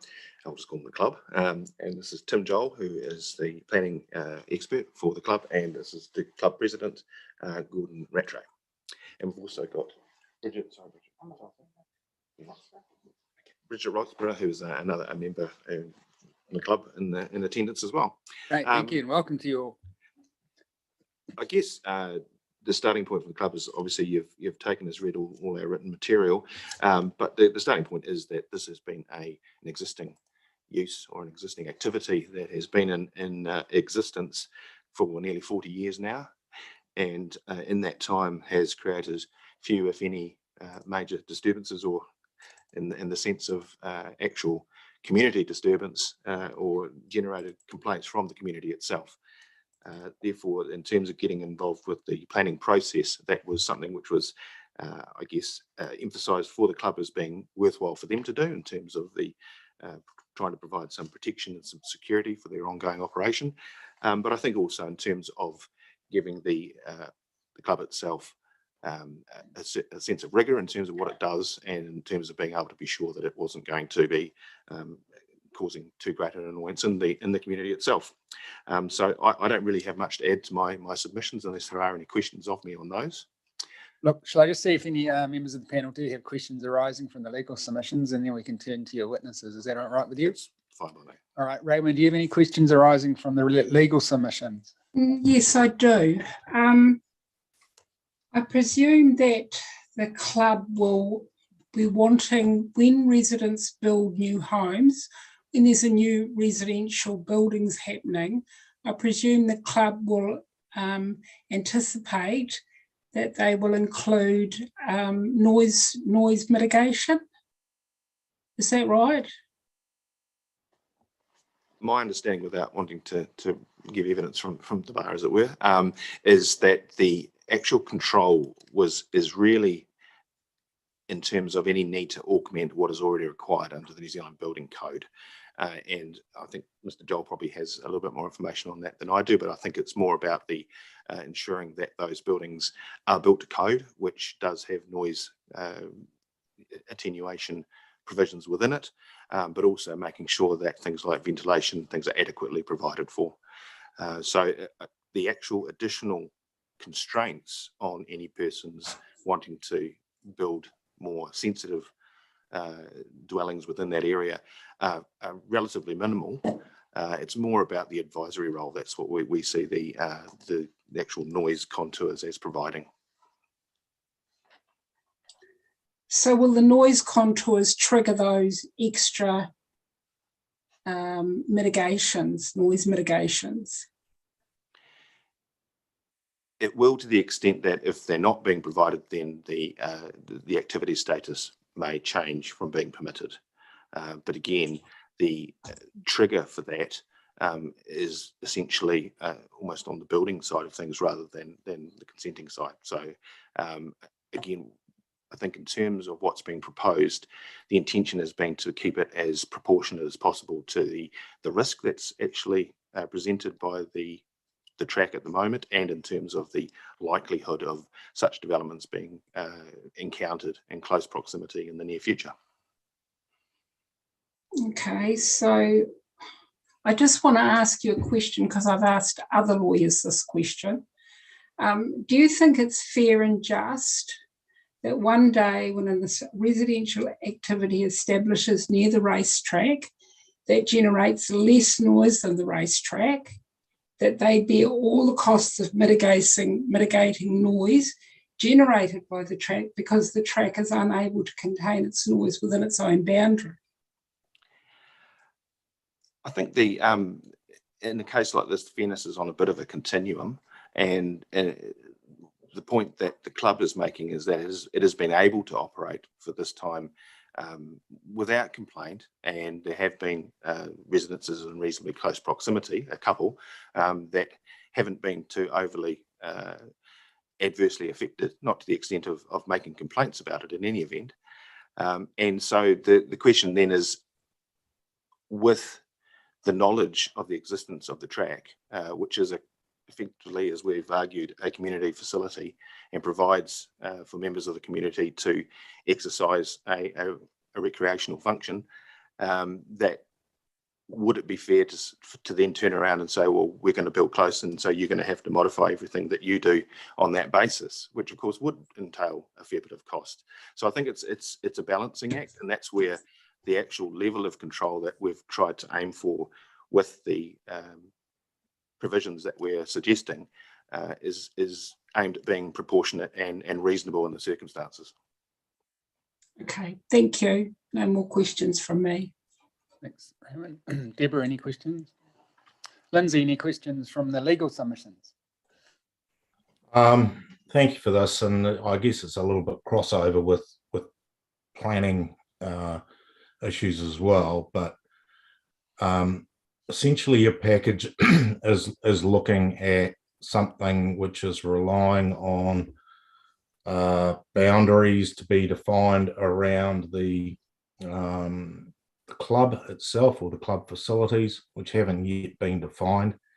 How far can we go in our decision making in terms of implementing the provisions which you're are seeking when the actual technical work, Mr. Farron's technical work, hasn't yet been done?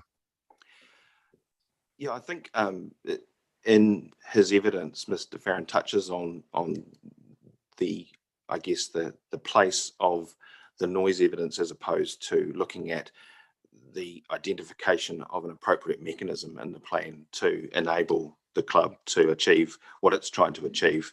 And I think the reality is that if the panel was to suggest that, well, actually, no, we don't think that the imposition of noise contours is something that can be considered or as appropriate in the circumstance, then obviously that work won't be required. And we're sort of back to the drawing board in terms of trying to find a way to deal with that, although that could be because it's not considered that there's a great enough risk, or that the cost benefit just doesn't suggest that it being appropriate. We believe it is appropriate to have some controls in there, and the mechanism that we're proposing is not an uncommon one. It's one that is used elsewhere within the district itself, and certainly in terms of speedway facilities around the country. And so, well, in closer proximity, of course. And so it's not really a case of we can't give enough information, or if there can't be enough comfort in the level of activity that would mean that the contours themselves were inappropriate. And so once we've decided that this is the appropriate mechanism, then what's left to be decided is whereabouts those lines need to be drawn. And that's really the technical aspect which Mr. Farron is still to complete. Yes, which we haven't got at the moment. So if you're looking at potentially an imposition on a third party, which is like the property owners around the motor racing club, yes, we don't have any maps, we don't have any lines. So you're really relying on a package of policy provisions to support an activity, which may impose restrictions on a third party, which they don't necessarily know about. And Commissioner Solomon made the point about what potential costs there may be to some of those people who are within the noise boundary. So I guess the question is this a little bit cart before the horse? I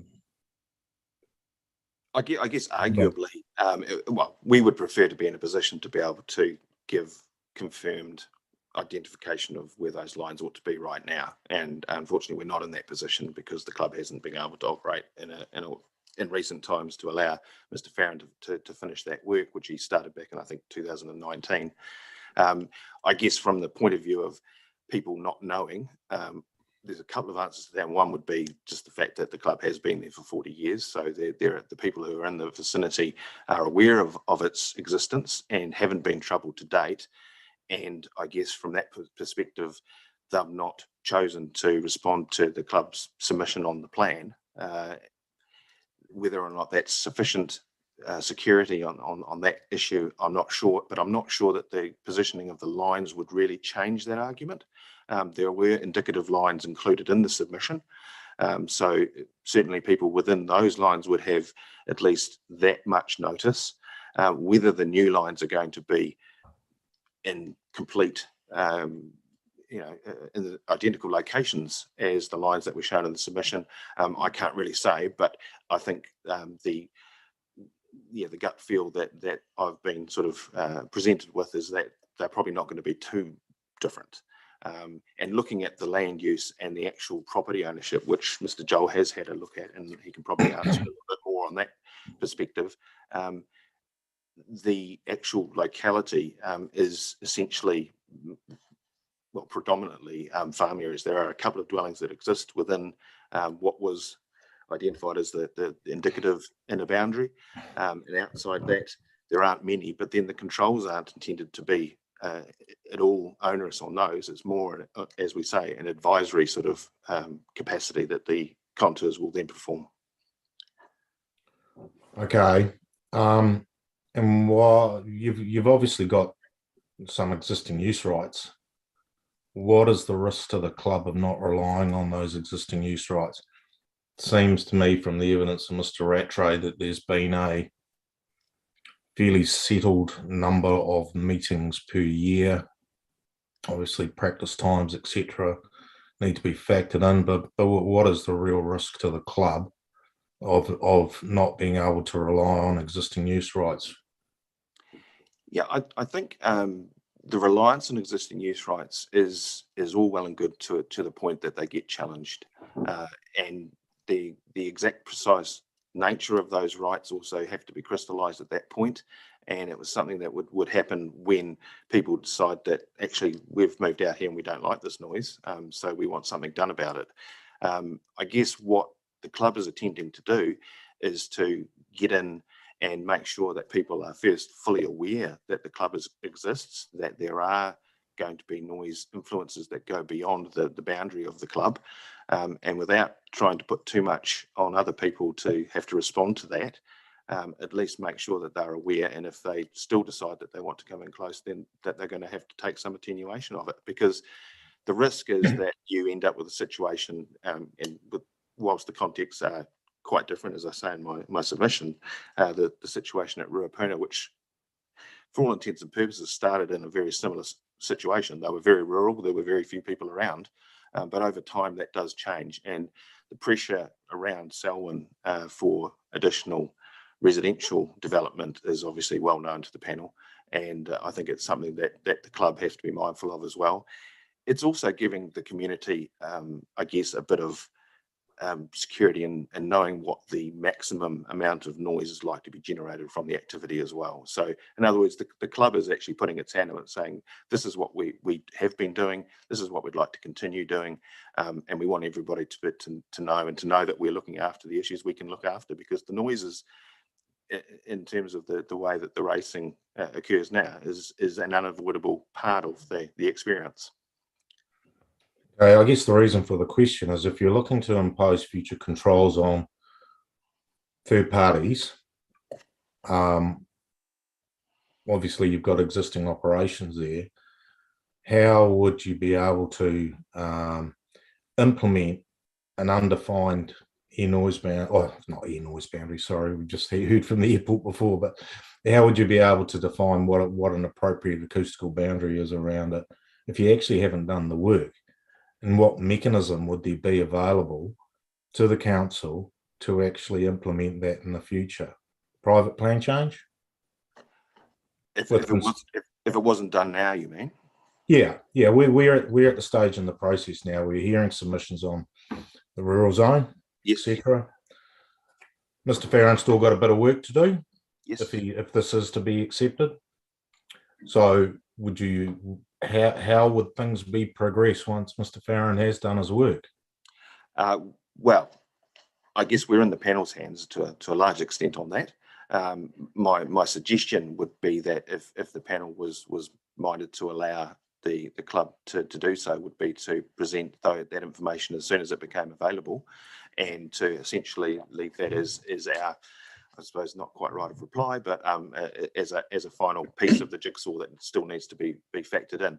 As I say, I'm not completely au fait with where the panel's at in terms of its deliberative time frame, but I would assume that if it can be done within the next 2 months or thereabouts, that would still be able to be allowed to be introduced for the panel to be able to consider it in conjunction with addressing the mechanism that's been proposed. Yeah, look, I might just, sorry, Lindsay, I might just jump in here because I've been considering the same matter.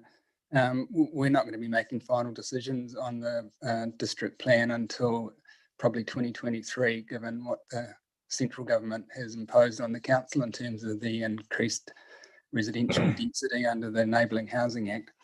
So I was just contemplating a process whereby we might, as a panel, deal with this issue, and I take your point and agree with you that that's in the panel's hands.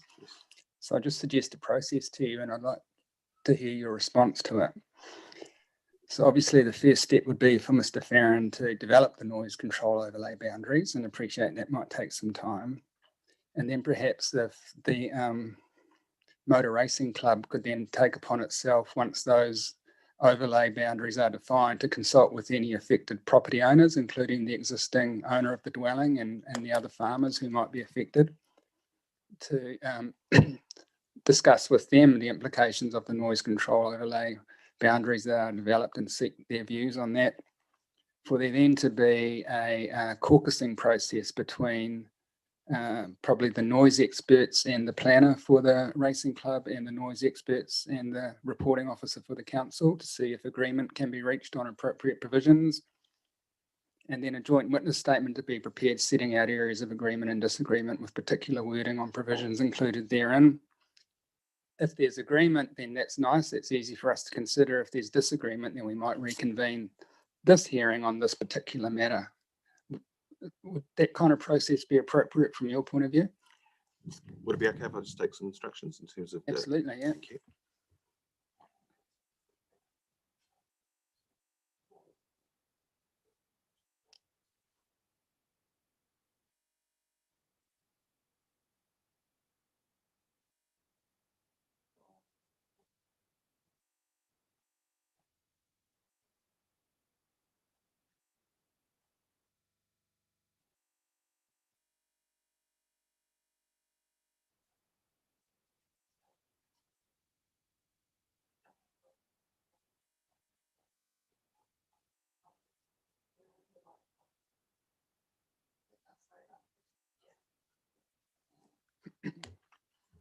On the basis of that process, yeah, I think we can certainly be agreeable to a process along those lines. Yeah. All right, and again, just then putting you and John in the hot seat, would the council have any opposition to a process along those lines? No. All right, thank you. And sorry, Commissioner Dash, for jumping in like this, but I do also take on board your point that noise control overlay boundaries in relation to speedways are neither unique or unprecedented in terms of other speedways in the country that I'm familiar with, particularly those in the North Island. All right, sorry, Commissioner Dash, back to you if you have any further questions. I don't. You sort of went to the next stage with my questioning, so that's fine. Thank you. Thanks, Commissioner. All right, so now we can proceed to hear from your witnesses. Thank you. Would you prefer to hear from Mr. Rattray first? Or? Totally in your hands. You run your case as you see fit. Well, then I'd ask for Mr. Rattray to answer any questions the panel may have. Right, good afternoon, Mr. Rattray. As I said before, we've read your written information. You're welcome now to verbally add anything you wish to highlight, or we can just go straight to questions if you like, but that's up to you. No, I haven't got anything extra to add. I'll just like to go straight to the questions if the panel's got any questions on me. Yep, no, that's absolutely fine. Raywin, any questions? Yes, I do have one, just a general one for Mr. Rattray. In light of climate change caused by carbon dioxide emissions as a result of burning fossil fuels, does the club have plans to transition away from petrol-powered cars to alternative forms of energy? That's nothing that's been discussed at this stage. I mean, I suppose nobody knows what's going to be happening in the future, but at this point in time, I would have to say no. Thank you. No further questions. Thanks. Deborah, any questions? Just one. Have you, in the 40 years of the club actually being involved, seen an encroachment of residential activity towards your direction? I don't think so, no. Pretty much most of the dwellings that are around have been there for quite a considerable period of time. I would say the closest one would be the one down at the corner, wouldn't it? Which would have been 30 years ago. That was built. So I would say probably 30 years ago was probably the last house that was built around the immediate facility of the raceway. And just briefly on that, your zoning area is rural out of plains, which I just want to clarify, is it within the 20 hectare or the 40 hectare? Do you know? Boundary, I think is it 20? I'm not too Minimum? sure on that one. Sorry. If I may, to those on via Zoom, it's Tim Joel speaking here. It's the 20. 20, thank you. No further questions. Lindsay, any questions for Mr. Rattray? No, thank you. All right, we can now hear from the next witness. Thanks. Thank you. Mr. Joel will now speak from planning perspective. So same deal for you, Mr. Joel. We've read your written material, but you're welcome to highlight verbally key points for us or extra matters if you wish. Thank you all. I'd just like to add a couple of extra points. I just want to confirm I've been to the site and looked around the area. I've also read the questions from the hearing panel on the general rule zone and the responses by Mr. Trewin. I agree with Mr. Trewin's suggested amendments to the recommended new policy, general rural P5. I consider the wording provides appropriate guidance to decision makers on the desired outcome. On reflection, I consider the amended wording provided by Mr. Trewin is less bespoke and therefore more appropriate than the draft wording I had put forward in paragraph 24 of my evidence. I consider that the amended wording recognises the contribution of community facilities to rural communities within the Selwyn district and enables such new or expanded activities to establish where they can maintain the character and amenity values of the surrounding area. Consider that the use of the specific control area and the mechanisms provided in the proposed outline development plan would be consistent with this proposed wording. And I'll answer any questions everyone may have. Thank you very much. Could I just ask you to, your verbal presentation there, could you jot that down in writing and then provide, not now, just when you're ready, when you've left the hearing, and provide that to the hearing secretary so we can just have that for our benefit. Other than that, thank you. I'll see if we have any questions. Raywin, any questions? Just one. Do you have any noise reduction methods proposed in your planning? For the motorway, for the club itself, it's pretty difficult because they are governed by the circuit racing provisions, which basically place a maximum 95 dBA noise contour at pole. So that's the loudest the vehicles can be before they essentially get flagged and can't race. So any sort of mitigation, well, in order for the club to operate, they have to be able to allow vehicles to generate that level of noise. What we have done though is through suggested an events management plan would be an appropriate mechanism, basically to be good, responsible neighbours, essentially, which involves communication with neighbouring properties identified within those inner and outer noise contours. So we anticipate that could be roughly within 1 kilometre of the club. There's also suggestions for a traffic management plan and also basically some guidance around noise and how additional restrictions essentially on how the club operates. At the moment, if we're going back to existing use. Like all things, this is developed a little bit holistically in the last 4 decades. And what we've sought to do is provide some restrictions around the hours when the vehicles will be on track, the maximum number of days and maximum number of hours they could operate in any given year. And the purpose of all this is basically to be better neighbours and provide certainty for the club, and also education for adjoining properties about what they can anticipate the club to do. Thank you. Thanks. Deborah, any questions? Lindsay, any questions? Good afternoon, Mr. Joel. I don't have a lot. Now, going to your evidence in chief, you're suggesting additional wording behind Mr. Truan's recommended policy provision about managing location of community facilities that have a functional need, etc. From your answer to the previous questions, are you not now supporting the caveat in your 28 behind the rest of that policy?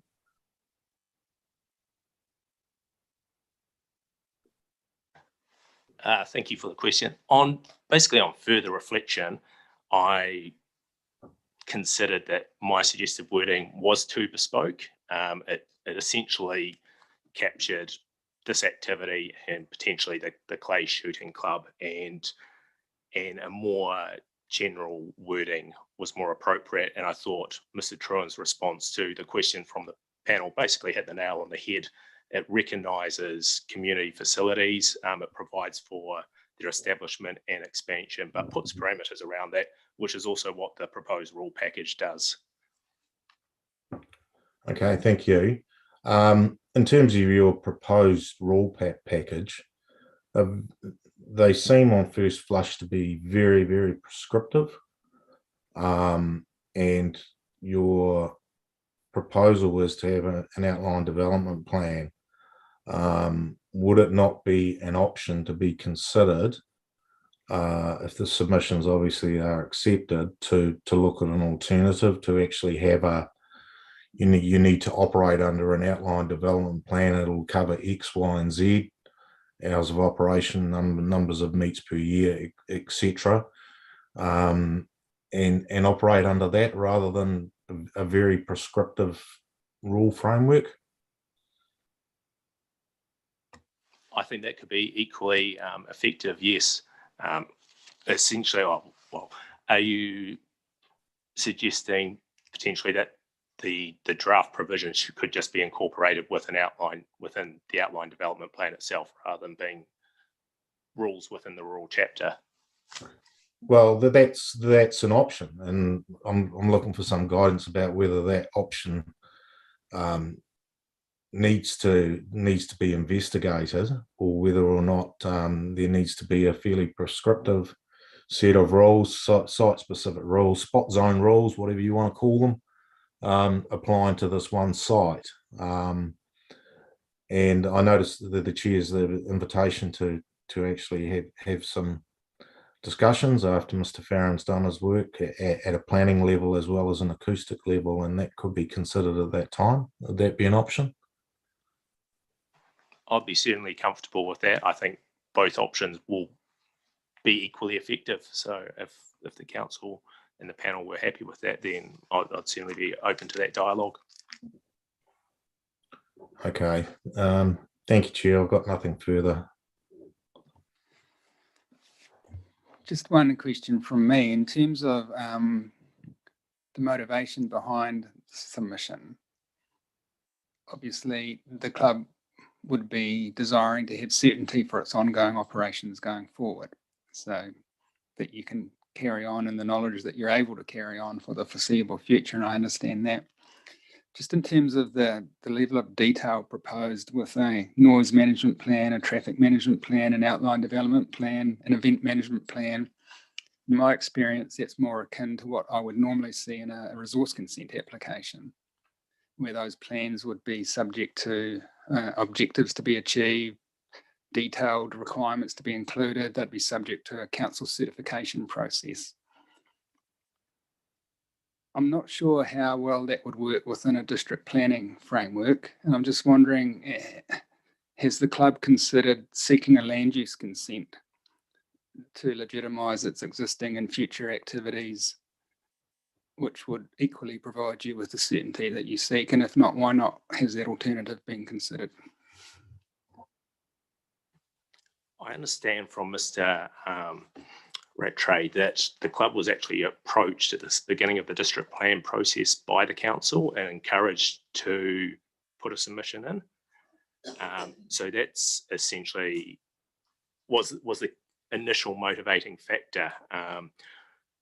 Touching on your point around certification, that is something that I have suggested in the provisions put forward, that that certification process could be undertaken by the council prior to the plan becoming operative, to ensure that those various matters are achieved. In terms of whether or not it's more appropriate through a resource consent process as opposed to district plan, I took some planning cues essentially from the Christchurch district plan in this regard, particularly around the operation of some of the stadium there, in particular the temporary stadium, which is within a residential area, and then tried to basically produce a series of provisions that I thought balanced up the sort of competing interests here, to ensure certainty for the club, but also provide an appropriate level of protection for adjoining neighbours. All right, so thank you for that. So what we will do is I'll issue a minute outlining the process that I discussed earlier with council. And in terms of that work, so Mr. Farron might take realistically, what, 2 months, do you think, to do his bit? Sorry. Yes, Yeah. approximately 2 months is the indication it's given us so far. If the minute was to say that if that work could be completed and a joint witness statement produced for us to consider by the end of June, would that give you enough time to do all the work you need to do? I think it certainly gives us a target to work towards, and You can that come back always to us helps. And if that yeah, doesn't and work. obviously we'd come back if there was any difficulties in that. Okay.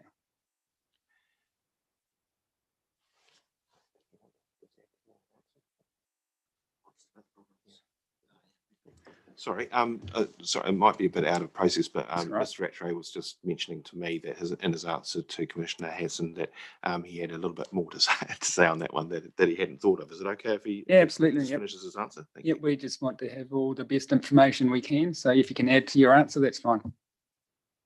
Okay, so into the response to any dwellings being built in the last 20 odd years, actually I forgot there was two further up Southbridge Dunsandel Road towards Dunsandel that have been built probably previously built in the last 10 years on rural land. One is actually on farmland and the other one I think is a smaller piece that's been broken off. So that is the two additional dwellings that have been built. All right, well, thank you very much for coming in. I think you can see by our questions, we certainly understand the issues you brought to our attention, and we look forward to the process that we've outlined and hopefully some kind of resolution of that that's acceptable to yourselves and to the council officers. But thank you. Thank you.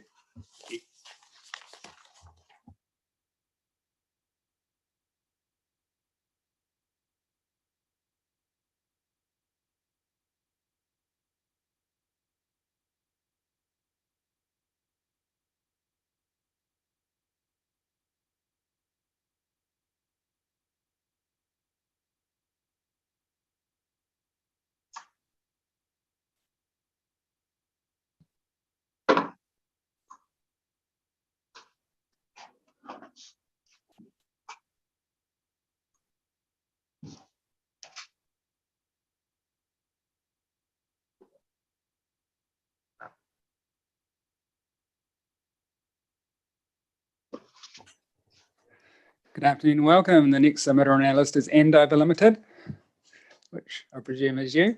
Good afternoon.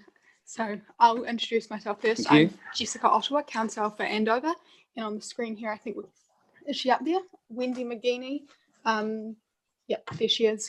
So from RMM Landscape Architects, she prepared the landscape evidence in support of Andover's submission. Thank you. I'll just check.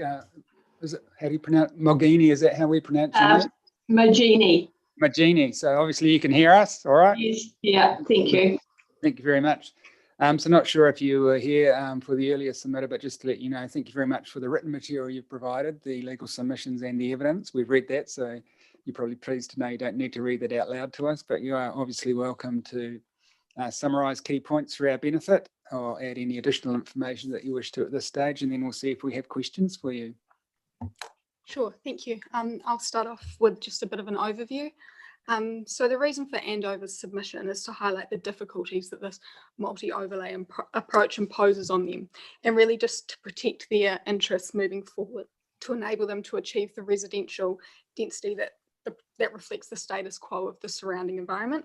So as you can see from the evidence before you today, Andover has taken their submission very seriously and engaged Miss Wendy McGeaney from Ruffin Milne Architects to provide a substantial brief of landscape evidence in support of the relief sought by Andover.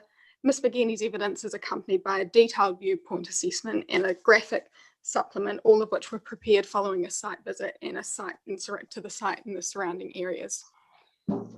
Originally, the Andover submission requested that inner planes be applied across the entire property with a fallback solution for, in the alternative, such any other rural density overlay that provides for a density of no more than one household per 4 hectares across the property to fit in with the surrounding environment.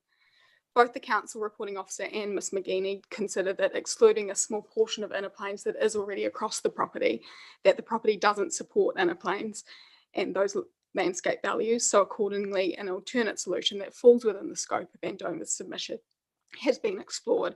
So this is really to adjust the boundary of the intersecting SCA RD4, which is the below 60 metre in elevation overlay, and the SCA RD5, which is the above 60 metre in elevation overlay, so that elevation is not the defining factor here, and that the appropriate rural density for the property is derived from a site-specific landscape assessment. As identified in my legal submissions and explored by Ms McGeaney, the real pinch point here is the labelling and the headings for these overlays where elevation is referenced. As we see this isn't appropriate and that these overlays need to be hinged on, not hinged on elevation.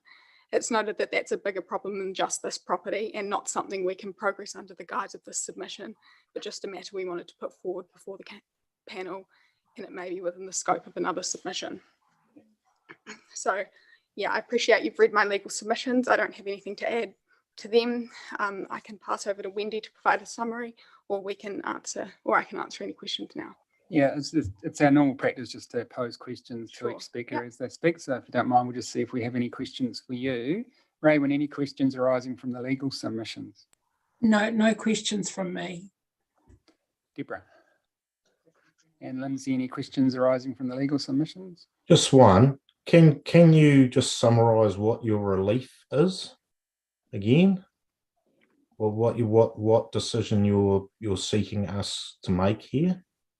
So the decision we're seeking to make is that the Port Hills VAL overlays aren't driven by elevation, they're driven by landscape, a site-specific landscape assessment, and that on this property, that the one household per 40 hectares, which is provided for under the VAL below 60 metres, can be progressed up across the entire property through to 125 metres above sea level, which doesn't seem logical when the name of each overlay is driven by elevation. Yeah, I guess the reason for the question was obviously there are implications for other landowners in the area where this may apply. So are you seeking it across the provisions or just in relation to this one property? Well, the submission is a site-specific submission, so we can't progress it across the entire overlay. So yes, we are looking to progress it just for this site. Okay. And secondly, has your client considered actually applying for resource consent, So- utilising the landscape information, the extensive landscape analysis which has been done? Has that been an option being considered? So there is a current resource consent held across the property for a second dwelling. The expiry of that is in April of this year, so next month. And I'm not, to the best of my knowledge, I'm not aware of any works having been undertaken to progress that. So our clients are really wanting to just protect that ability to develop a property in the future. I also don't have any certainty as to whether they are looking to extend the lapse period for that consent either. But the difficulty now under the proposed plan as it stands is the policy direction is to avoid development where greater than the stipulated rural density for the sites. Okay, thank you. Thank you, sir. Yes, so thank you. That clarifies the question I had in my mind, because I thought, why are you here? Because you already have consent for a second dwelling, but that will expire shortly, and that's the issue for you. Yeah. Okay. So in seeking to have SCARD4 over the entire property, that would allow a second dwelling to be built as of right? That would. The property is approximately 11.3 hectares. Yep. So that would allow for a second dwelling on the So if the entire property was, apart from the little areas where the existing stable development is, which I think is RD1, and then there's another little sliver of a more restrictive, ONL, yes. yeah, down the bottom. But if the remainder of the property was RD4, then if you wanted to build a second dwelling, you'd come under Rule 3, would you? Which would be a permitted activity. It would still be restricted discretionary on the basis that it's a visual amenity landscape. So there's still those restricted, those assessments to be undertaken. So which rule would that click in? Then if we were to grant the relief that you seek, which is to make the majority of the site SCARD4, which rule would apply? Oh, I don't have it in front of me. That's right. Can you come maybe just come back to us? Sure. And maybe in the material you've already provided, but I just couldn't recall. And just while I remember the verbal summary that you gave, can you write that down for us? Sure. And then provide that as well? Absolutely. And then maybe that answer that question if we were to grant that relief regarding SCARD4, just which rule would apply? Absolutely. To enable a second dwelling to be built. So the existing consent, again, I can't remember, is that held by your clients, or is that a third party who sought that consent? That's held by Andover Limited, yes. Okay. It was originally sought by the previous owner. Right. Yeah. No, that's helpful. All right, thanks. So now we can hear from Ms. McGoyne. Hi there. My name is Wendy Ann Magini. I'm also known as Wendy Chartres Magini. I'm a registered landscape architect at Ruffmill Mitchell Landscape Architects. I hold a Bachelor of Landscape Architecture degree, honours from Lincoln University, and I'm a registered member of the New Zealand Institute of Landscape Architects. I've been practicing as landscape architect for the past 10 years, and I've previously been a director of Run 394 Landscape Architecture, a Dunedin-based landscape architecture consultancy, which I established in 2010. I've worked for Ruffmill Mitchell as a landscape architect since 2017 in their Wanaka and Dunedin studios. The majority of my work is varied and involves a wide range of project types and encompasses both landscape design and landscape and visual assessment. Ms. Virginia, I might just interrupt you there.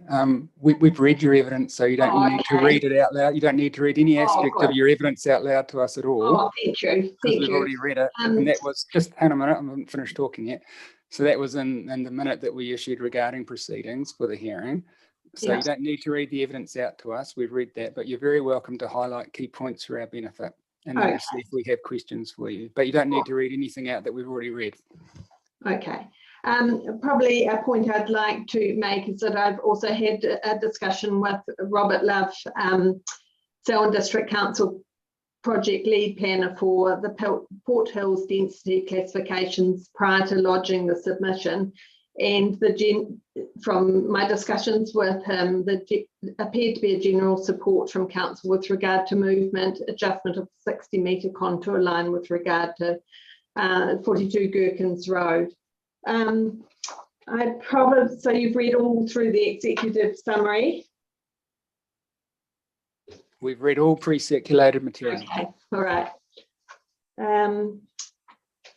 Probably points I would like to make is the context of the site and the fact that it's the landscape character of the receiving environment immediately surrounding the site is diverse and reflects 4 different types of landscape character.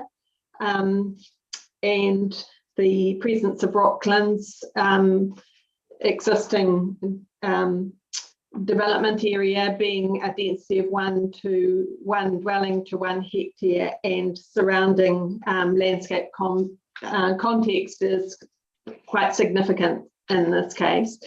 Are there any questions for me? Would you like me to go through the graphic supplement? I think we've probably already gone through that, but is there any aspect of that that you'd like to highlight for us? Probably the wider landscape context and where the site sits in relation to surrounding development, and the 60-metre contour that's used as applied for density zoning, how it cuts right through the middle of the site. And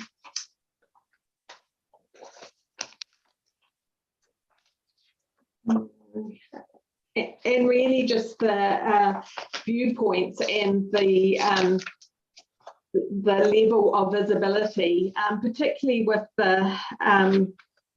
the existing building, which is just not visible except for one small area distant view from Michael's Road and State Highway 75, and also the open spur in the middle of the site, the open paddock, which would be retained if there was any an additional dwelling as per is consented at the moment.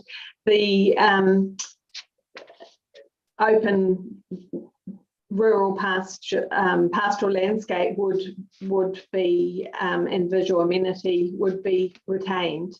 I suppose they're the key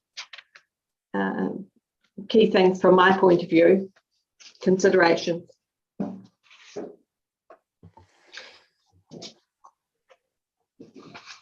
So is anything else you wish to add, or should we go to questions now?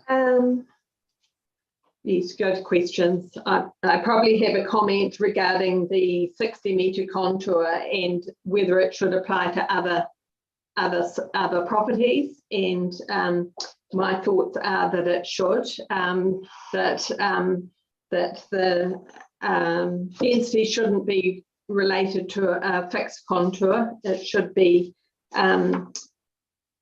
the VAL value should be upheld there should be 2 different densities. The densities of SCA RD4 and SCA RD5 should remain, but just a bit more flexibility. So a response to the actual site and the ability of the site to absorb development from a ground truthed landscape and visual assessment, which would be required as under the discretionary activity anyway.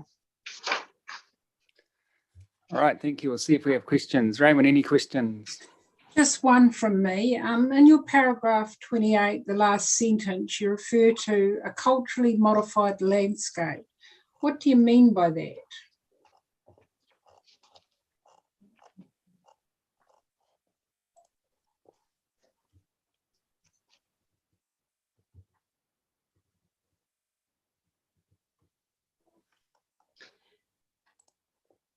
It has been modified by either the pastures have been modified by development, or there's been or residential development. So the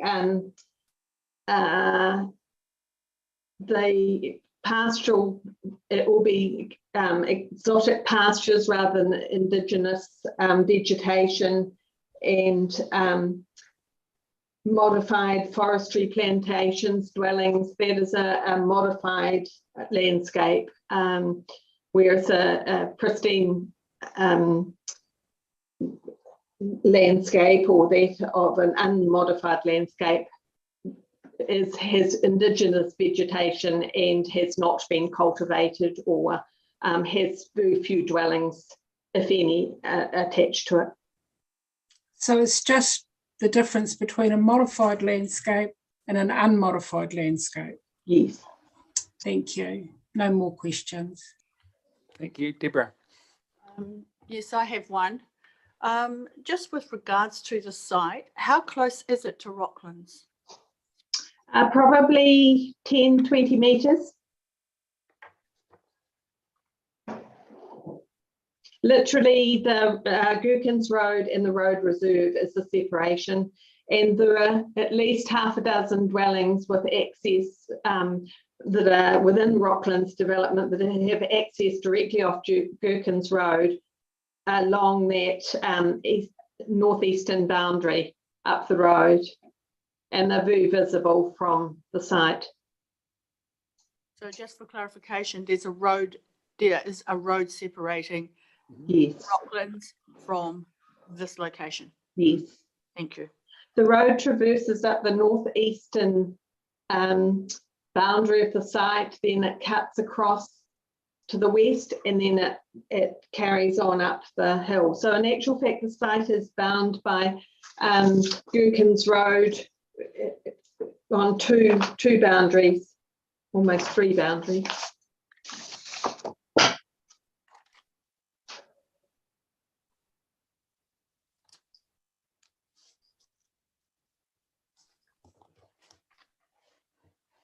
Lindsay, any questions? Yes, just one. Presume you've read the Section 42A report. This is known as Section 42A report. And he makes the comment in there at para 1412.1. I'll read it out. You better. Okay, it says SCA R4, 5 and 6 all based on landscape values, and then in brackets VAL under and over 60 metre contour and ONL, close bracket. SCA RD1 represents the default inner plains rural density beyond the extent of VAL on the lower slopes. Therefore, rural density aligns with the landscape values, and changing rural density may risk not achieving the outcomes sought for these underlying landscape values. That's his position. What's your position on that? My position is that I do acknowledge what he is saying, and I am supportive of the fact that the site has VAL values, but and that the maintenance and enhancement of existing VAL values is from inappropriate subdivision and development is really paramount. But I do feel that you can maintain these existing VAL values by having the VAL having it as a restricted discretionary, any development being a restricted discretionary, and having a ground truth landscape and visual assessment, as I have done in this case, to highlight areas that where a development can be absorbed within the VAL landscapes. So I do believe the resource consent process will do that. Yeah, so values will be upheld. So if there needs to be a resource consent process for an additional dwelling. Yes. and it therefore depends on whether it's restricted, discretionary, or a higher level. And I'll probably need to be reminded whether that's fully discretionary or non-complying. But based upon your landscape assessment, you think that if there was a resource consent applied for, because the effects, the landscape effects are minor or less than minor, it would meet the threshold of getting a resource consent? Yes, I do. I do think that. And that is, and I think that may be the case with other sites. And so when you talk about other sites being in this position, I think there should be the 60 metre, the SCA, RD4 and SCA, the densities should be continued, but they should be applied. There should be more flexibility. I don't think the 60 metre contour, that fixed contour line, I think that should be, if that was taken away or just discontinued, it would be, it would end up being a much more robust sort of process to use the consent process.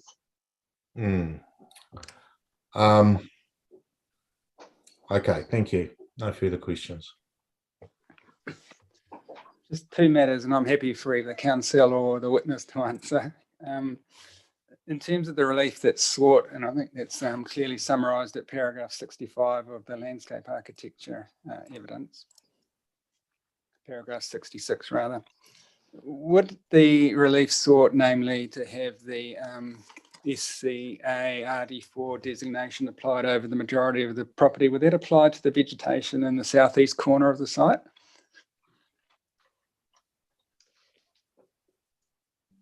Oh, sorry, is this a question for me? If you think that you can answer that, yep. Yes, I think so. I don't think that little bit of vegetation requires O&L protection. I think it would be well protected within a VAL landscape classification.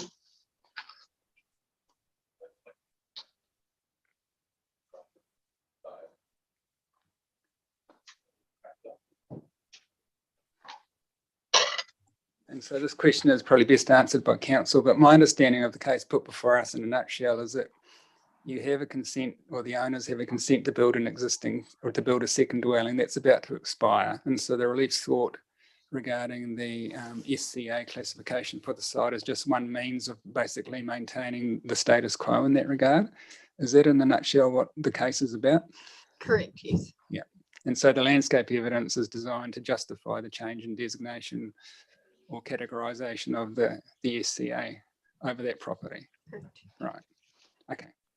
All right. No further questions from me. Thank you very much. But to the 42A reporting team, could you obviously come back and reply? And I'm sure you were going to anyway, to address the particular issue that's put before us in relation to this property only, regarding the plethora of SCA categorisations over the site and the relief that's sought regarding changing that to SCA RD4.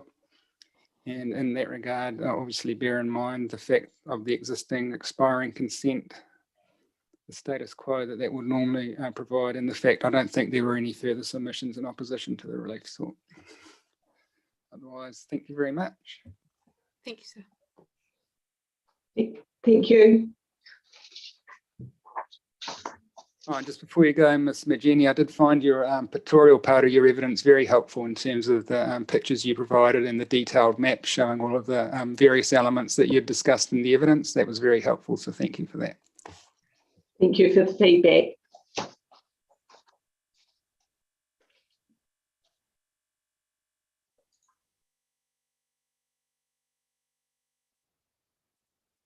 Right, so I think the next submitter on my list is Hugh and Thomas McCartney and families. Is that correct?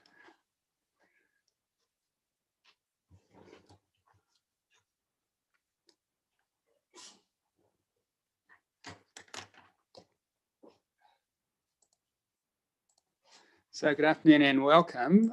Correct me if I'm wrong, but I don't think you've provided any written material so far. Is that correct? Or have I forgotten something?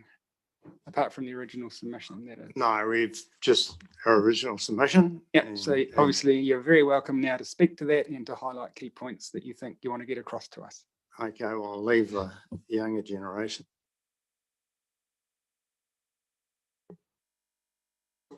Light comes on, then it's all good. Yeah, there we go. Hi, I'm Tom McCartney, Jim's son. So we have a 40 hectare block of hill, which under the proposed plan change would have an ONL over it. We currently it's got a VAL and is can be subdivided 4 hectare blocks under 60 metres. We don't believe we should go into this ONL. We believe the VAL sufficiently protects it but also allows considered development at the same time. And we've I think a lot of the development around us would attest to that. If you look at Rocklands, Otahuna Valley, I think they're some of the most desirable subdivisions and done as well, if not better than anywhere in Selwyn. We can't understand why you'd want to stop that, which is what the ONL would do.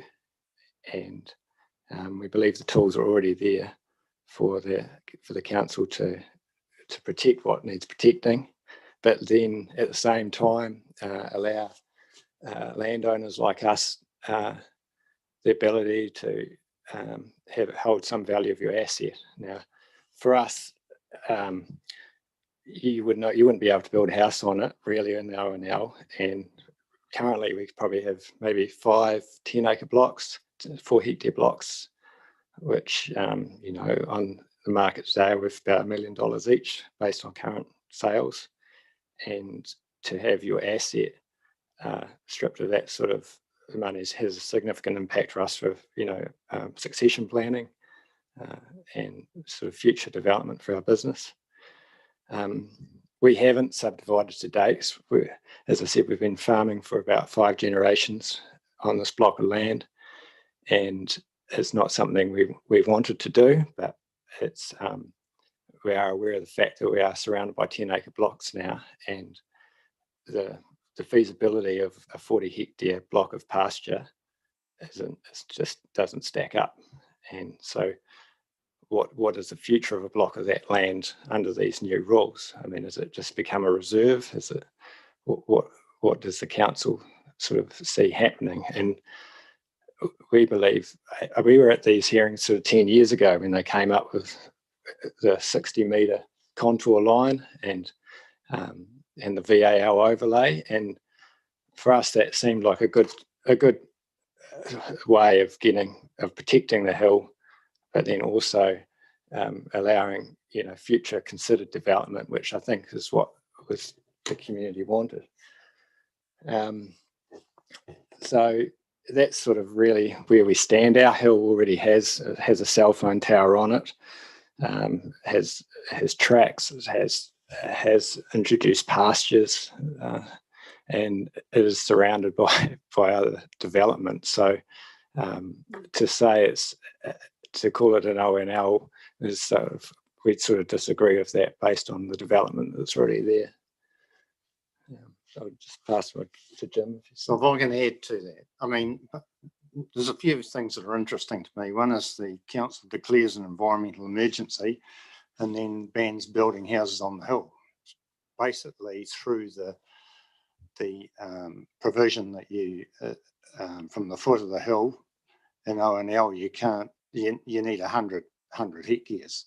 Well, if you've done your homework, and I assume the council has, there's only one landowner in the Banks Peninsula that would have 100 hectares below that zone. So effectively, you've stopped all further development of dwellings in that area. So, you can say it doesn't, but it effectively does, because it doesn't allow even people to apply, because the council probably won't accept an application because it doesn't fit fit any criteria that's available. So the other thing I'd like to say is that under the RMA, the ONL doesn't prohibit, ONL status doesn't prohibit activity. It just requires it to be in keeping. But once you put that limit on, or the amount of hectares you have to do anything, that actually rules that option out. And I think council needs to be aware that as times change and things move on, you have to allow property owners to have some flexibility in how they can manage their properties. And as Tom said, we've been here, my great-grandfather settled on that hill and built a house on it. And now we're not allowed to replace that house according to the rules. Now, the reason we haven't subdivided in the past, as Tom alluded to, we're farming in flat land, and anyone who lives in Tight Hat knows if you haven't got any hill country, you're going to be in deep strife with livestock in the wintertime because of wet weather. So therefore, that's why we haven't done it, even though council planners told me that my best option when I had discussions about this change was to get in and subdivide it up before the plan changed. And I'm going, well, if that's council's advice, why the hell are we doing, why are we changing anything? So that's where we come from. Can you just help me? So your property, how does it fit in with the 60-metre contour and the 160-metre contour? Where do you reside? Where does your property fit within those contours? We start at the top of the hill, so we're actually not far from the previous submitter because they're actually above us. So we run from the foot of the hill just off the Christchurch-Shekara highway, and we boundary at Gherkins Road at the top, which is around about 200 metres. So we have a cell tower that sits at 60-metre contour, and then we rise up to about 180 metres, I think. Okay. All right, I'll just see if we have any questions for you, and if we pose questions, and just whoever wishes to answer them best can do that for us. So, Raven, any questions? No questions from me, thank you. Deborah, any questions? Yes, just one. How many people are actually farming within this area on the proposed ONL? How many farmers? How many farms are there? With regards to, you've talked about yourselves. Yeah. Does council not have that information? You look at that as a question that you're not comfortable answering because it doesn't relate to your property. I just wondered. No, I can answer it for you. I'm talking large farms. I'm not talking. Well, there's only two. So during plan change 6, the majority of the, as I would call it, the speculators and Johnny come lately subdivided up all their properties. They were smarter than us, probably because they were only buy and sell, so they were all being chopped up. So there's only 2 farms left that fit within there, and that's Ahuriri and us. And Ahuriri's got quite a substantial holding there, but that's hill country, and so there's only 2. So I'm not sure why you picked on us, but anyway. Okay, Lindsay, any questions? No, I don't. Thank you, Chair. And no further questions from me, but just to let you know, in terms of what we can do, we're limited to the relief you sought in your submission, which was quite general. And in terms of the particular nature of that relief regarding transferable development rights, etc., we don't have any jurisdiction to amend the plan to provide for that. So I didn't want you to go away with any false hope that we might be able to do what you're now asking for. But to the reporting officers, in your reply report, can you just clarify for our benefit our rule 4, the grandfather clause rule, would either apply or not apply to this submitter and their property? Just in the reply report will be fine. Yeah, sure. And I'll just say there might be overarching relief from other submissions as well that may encompass. Okay. Yeah. All right. So what the officer has just said, notwithstanding what I said about the particular nature of your submission, there might be other submissions that may be able to give you some maybe enable us to look at what you're actually asking for today. Okay. Thank you. Thanks very much for coming in. And the next and last submitter on us today is David Mitten. Come on up.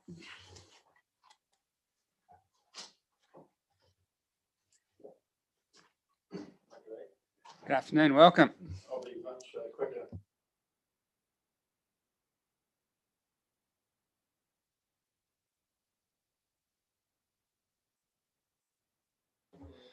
Okay, look, I've put in a submission on residential units, and I would take it you've read that submission, have you? Correct, yes. Yeah, okay. And so my thoughts on this are, after reading what council have written back about that under that section 42A, is that the 30-metre siding to the existing house is just way too close, and it forces people along the resource consent lines to get a dispensation from that unnecessarily. So these days, people want space. They want a gap between existing dwellings in terms of residential where people live. So there's a couple of models that used to go on with the family flats. This was going way back now, called residential units. The first one is that they'll put there mainly for extended family use. Elderly people would move into them, extended family. Now they're also being used a lot to put grown-up children in there with their partners. And then there's a third one that they're being used for now, is that people like myself who've got a 4-hectare property will end up moving into them, and you give the house to the children to live in because of the convenience of that. So I think that 30 metres is just way too close to be to have a fixed rule for that. And although reading through what council have written about that is that they've said that you can use the resource consent to turn around and put a case forward for differences of purpose or a circumstance there, which I sort of agree with that. But the 30 metres is just too tough to start with. That's the point I'm making there. Also, not only that, but I've done a fair bit of consultancy work just with the septic tank stuff, and it's just about impossible to connect into the existing septic tank network on most of these properties. An example would be my own place, which is only 21 years old, has a modern septic tank, and to be able to use that same service isn't a goer. Like I've said, it's based off the number of bedrooms of the house.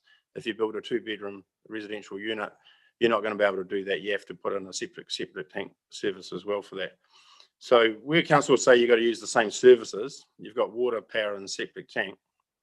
I believe that they can generally use the same power, and certainly they can use the same water, but septic tank is another one where it isn't always going to be convenient to be able to connect in and just and make that work for you.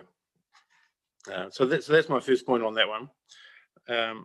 My second one is just based on the square meterage of 90 square meters, that I don't think that's going to serve the community of Selwyn and the rural areas well for the next decade.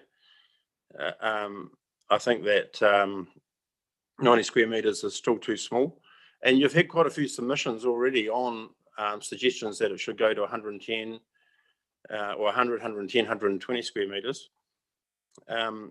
And I think that when you live on a 10-acre property or a 4-hectare property, you go and you walk it out and you just go, really, what's another 2 by 5 square meters in a house from 90 and you take it to 100 or you take it to 105? It's just nothing when you're in the middle of a paddock there or on the edge of the fence line there.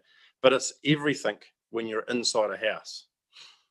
So I think that the 90 square meters is like a real minimal amount. But if I know that if I went to council and tried to get a resource consent to get that a little bit bigger, that I may get a 5% increase at best.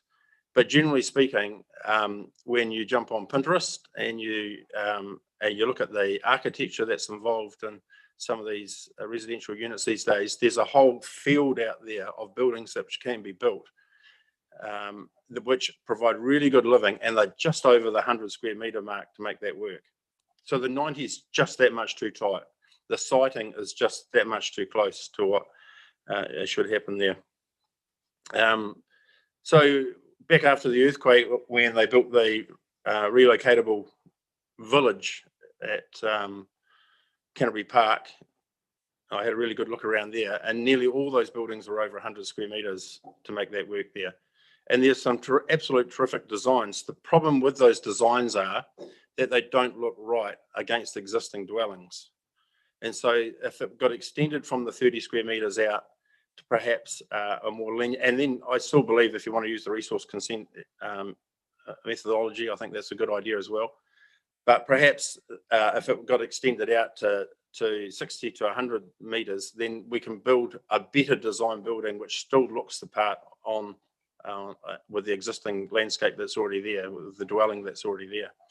And we get away from these standard block houses that people are building from Keith K Homes and the likes of, and I shouldn't really mention the brand, but there's a whole field there that we haven't even tapped into. There's a whole industry out there that we haven't tapped into. Now, also with the last 18 months in Selwyn here, we've seen a huge price increase on land values. It's $1,000 per square metre for land at the moment. You're going to see people like me wanting to build residential units on 4 hectare blocks all through Selwyn over the next 10 years. It's going to increase dramatically there. But let's have it so that at the end of the day here, they are they are generous in size, that they are architecturally designed in some way by not being attached directly to the main existing dwelling. And I think that they provide family members a very good source of accommodation, given for the relatively cost of no land price as well with that. There's one other point I'll just make here, is that I wanted to just read off that on the section 42, on section 10.38, there was a, it's not section 2.38, it is section 10.41. The Joyce Family Trust and Dave Mitten seek that the maximum permissible size of a minor residential dwelling is expanded to 110 or 120 square metres, discounting garage space. I consider 90 square metres to be appropriate amount of living space for a minor residential dwelling. The house size would allow living space plus approximately 2 bedrooms. Larger than this, the dwelling would take on the characteristics of the principal dwelling, 3 bedrooms. As stated, the principal effect of the rule is seeking to manage is to maintain the overall low density development. Well, I don't think the square meterage of a residential unit should be used to govern the number of bedrooms that somebody can possibly put on there. I think that if you stipulate that you only want 2 bedrooms in a residential unit, then you just make them that they have to be of 2 bedrooms. But that shouldn't be that we're trying to cap the 2 bedroom mark by only providing the 90 square metres of floor space, if you know what I mean. So anyway, that's my points that I wanted to make with that. And I'll just summarise and say that Selwyn District Council is a progressive council, and it's had a lot of changes to deal with in the last 2 years, but particularly with the residential land use.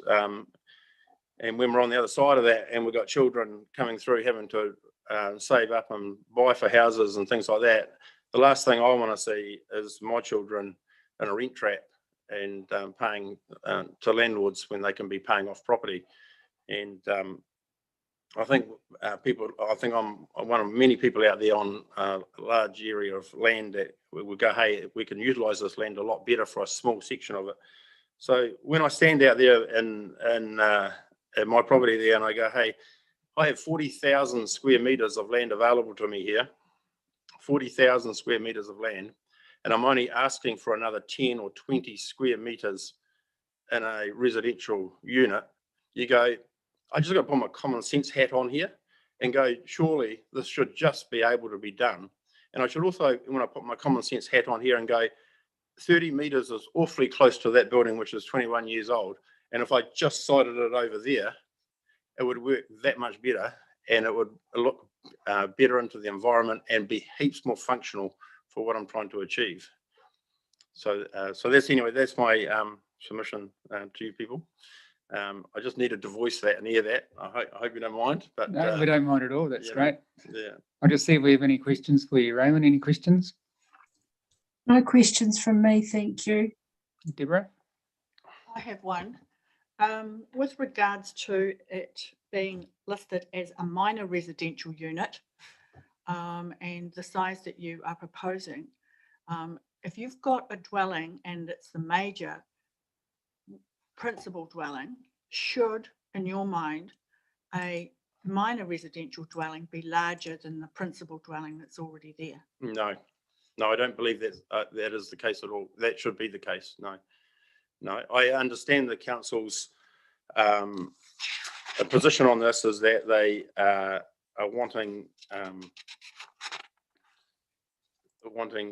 to manage the overall low density development. I just think that the 30 metres is too harsh to be sited in close to that. But I agree with you that, well, I don't know what your thoughts are on that, but I think that there is a factor there that could be brought in to turn around and say, hey, that residential unit should not be bigger than the existing dwelling that's on the property. I get that. I fully get that with how that should work there with it. Yeah. But I also think, that maybe council could look at a set of guidelines for siting of these things, rather than a rule. Because when you're on my side of it, as soon as it says 30 metres of siting, and as soon as it says 90 metres, that forces me into a resource consent straight away, which is like a couple of weeks' wages for a lot of people. And not only that, but there's no guarantees you're going to get a win out of that either. So I think there's a place for resource consents, but this criteria that you'll see there, I think it's just so tight that it will force a high percentage of those applicants through the resource consent lines unnecessarily, if you know what I mean. Follow-up question, sorry. With regards to the residential units, you talk about them being family flats. Well, that's the old terminology. So basically, are you looking at retaining the so-called family flat where the person that resides in that dwelling has to actually be a member of the family?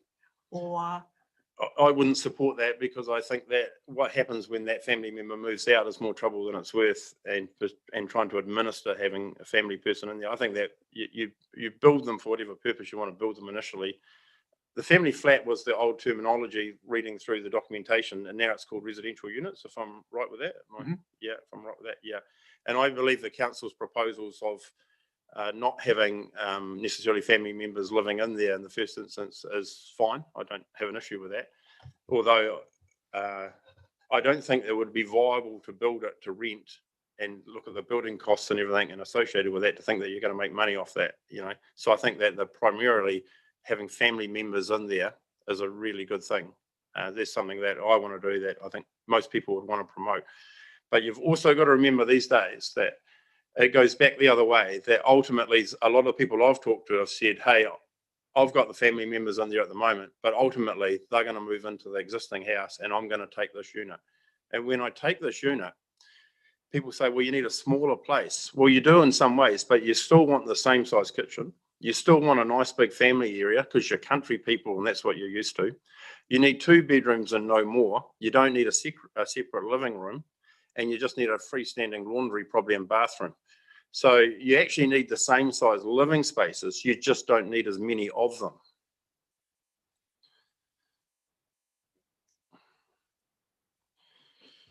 Lindsay, any questions? No, thank you, Mr. Mitten. Your position's clear to me. Thank you. And I have no further questions either, but thank you very much for coming in and speaking to your submission and for putting across your points of view so clearly. That's all right. It's a good learning exercise to pop in. I appreciate your time and hearing me. Thank you. Thank you. So we now adjourn this part of the hearing until 9 a.m. tomorrow morning. Thank you.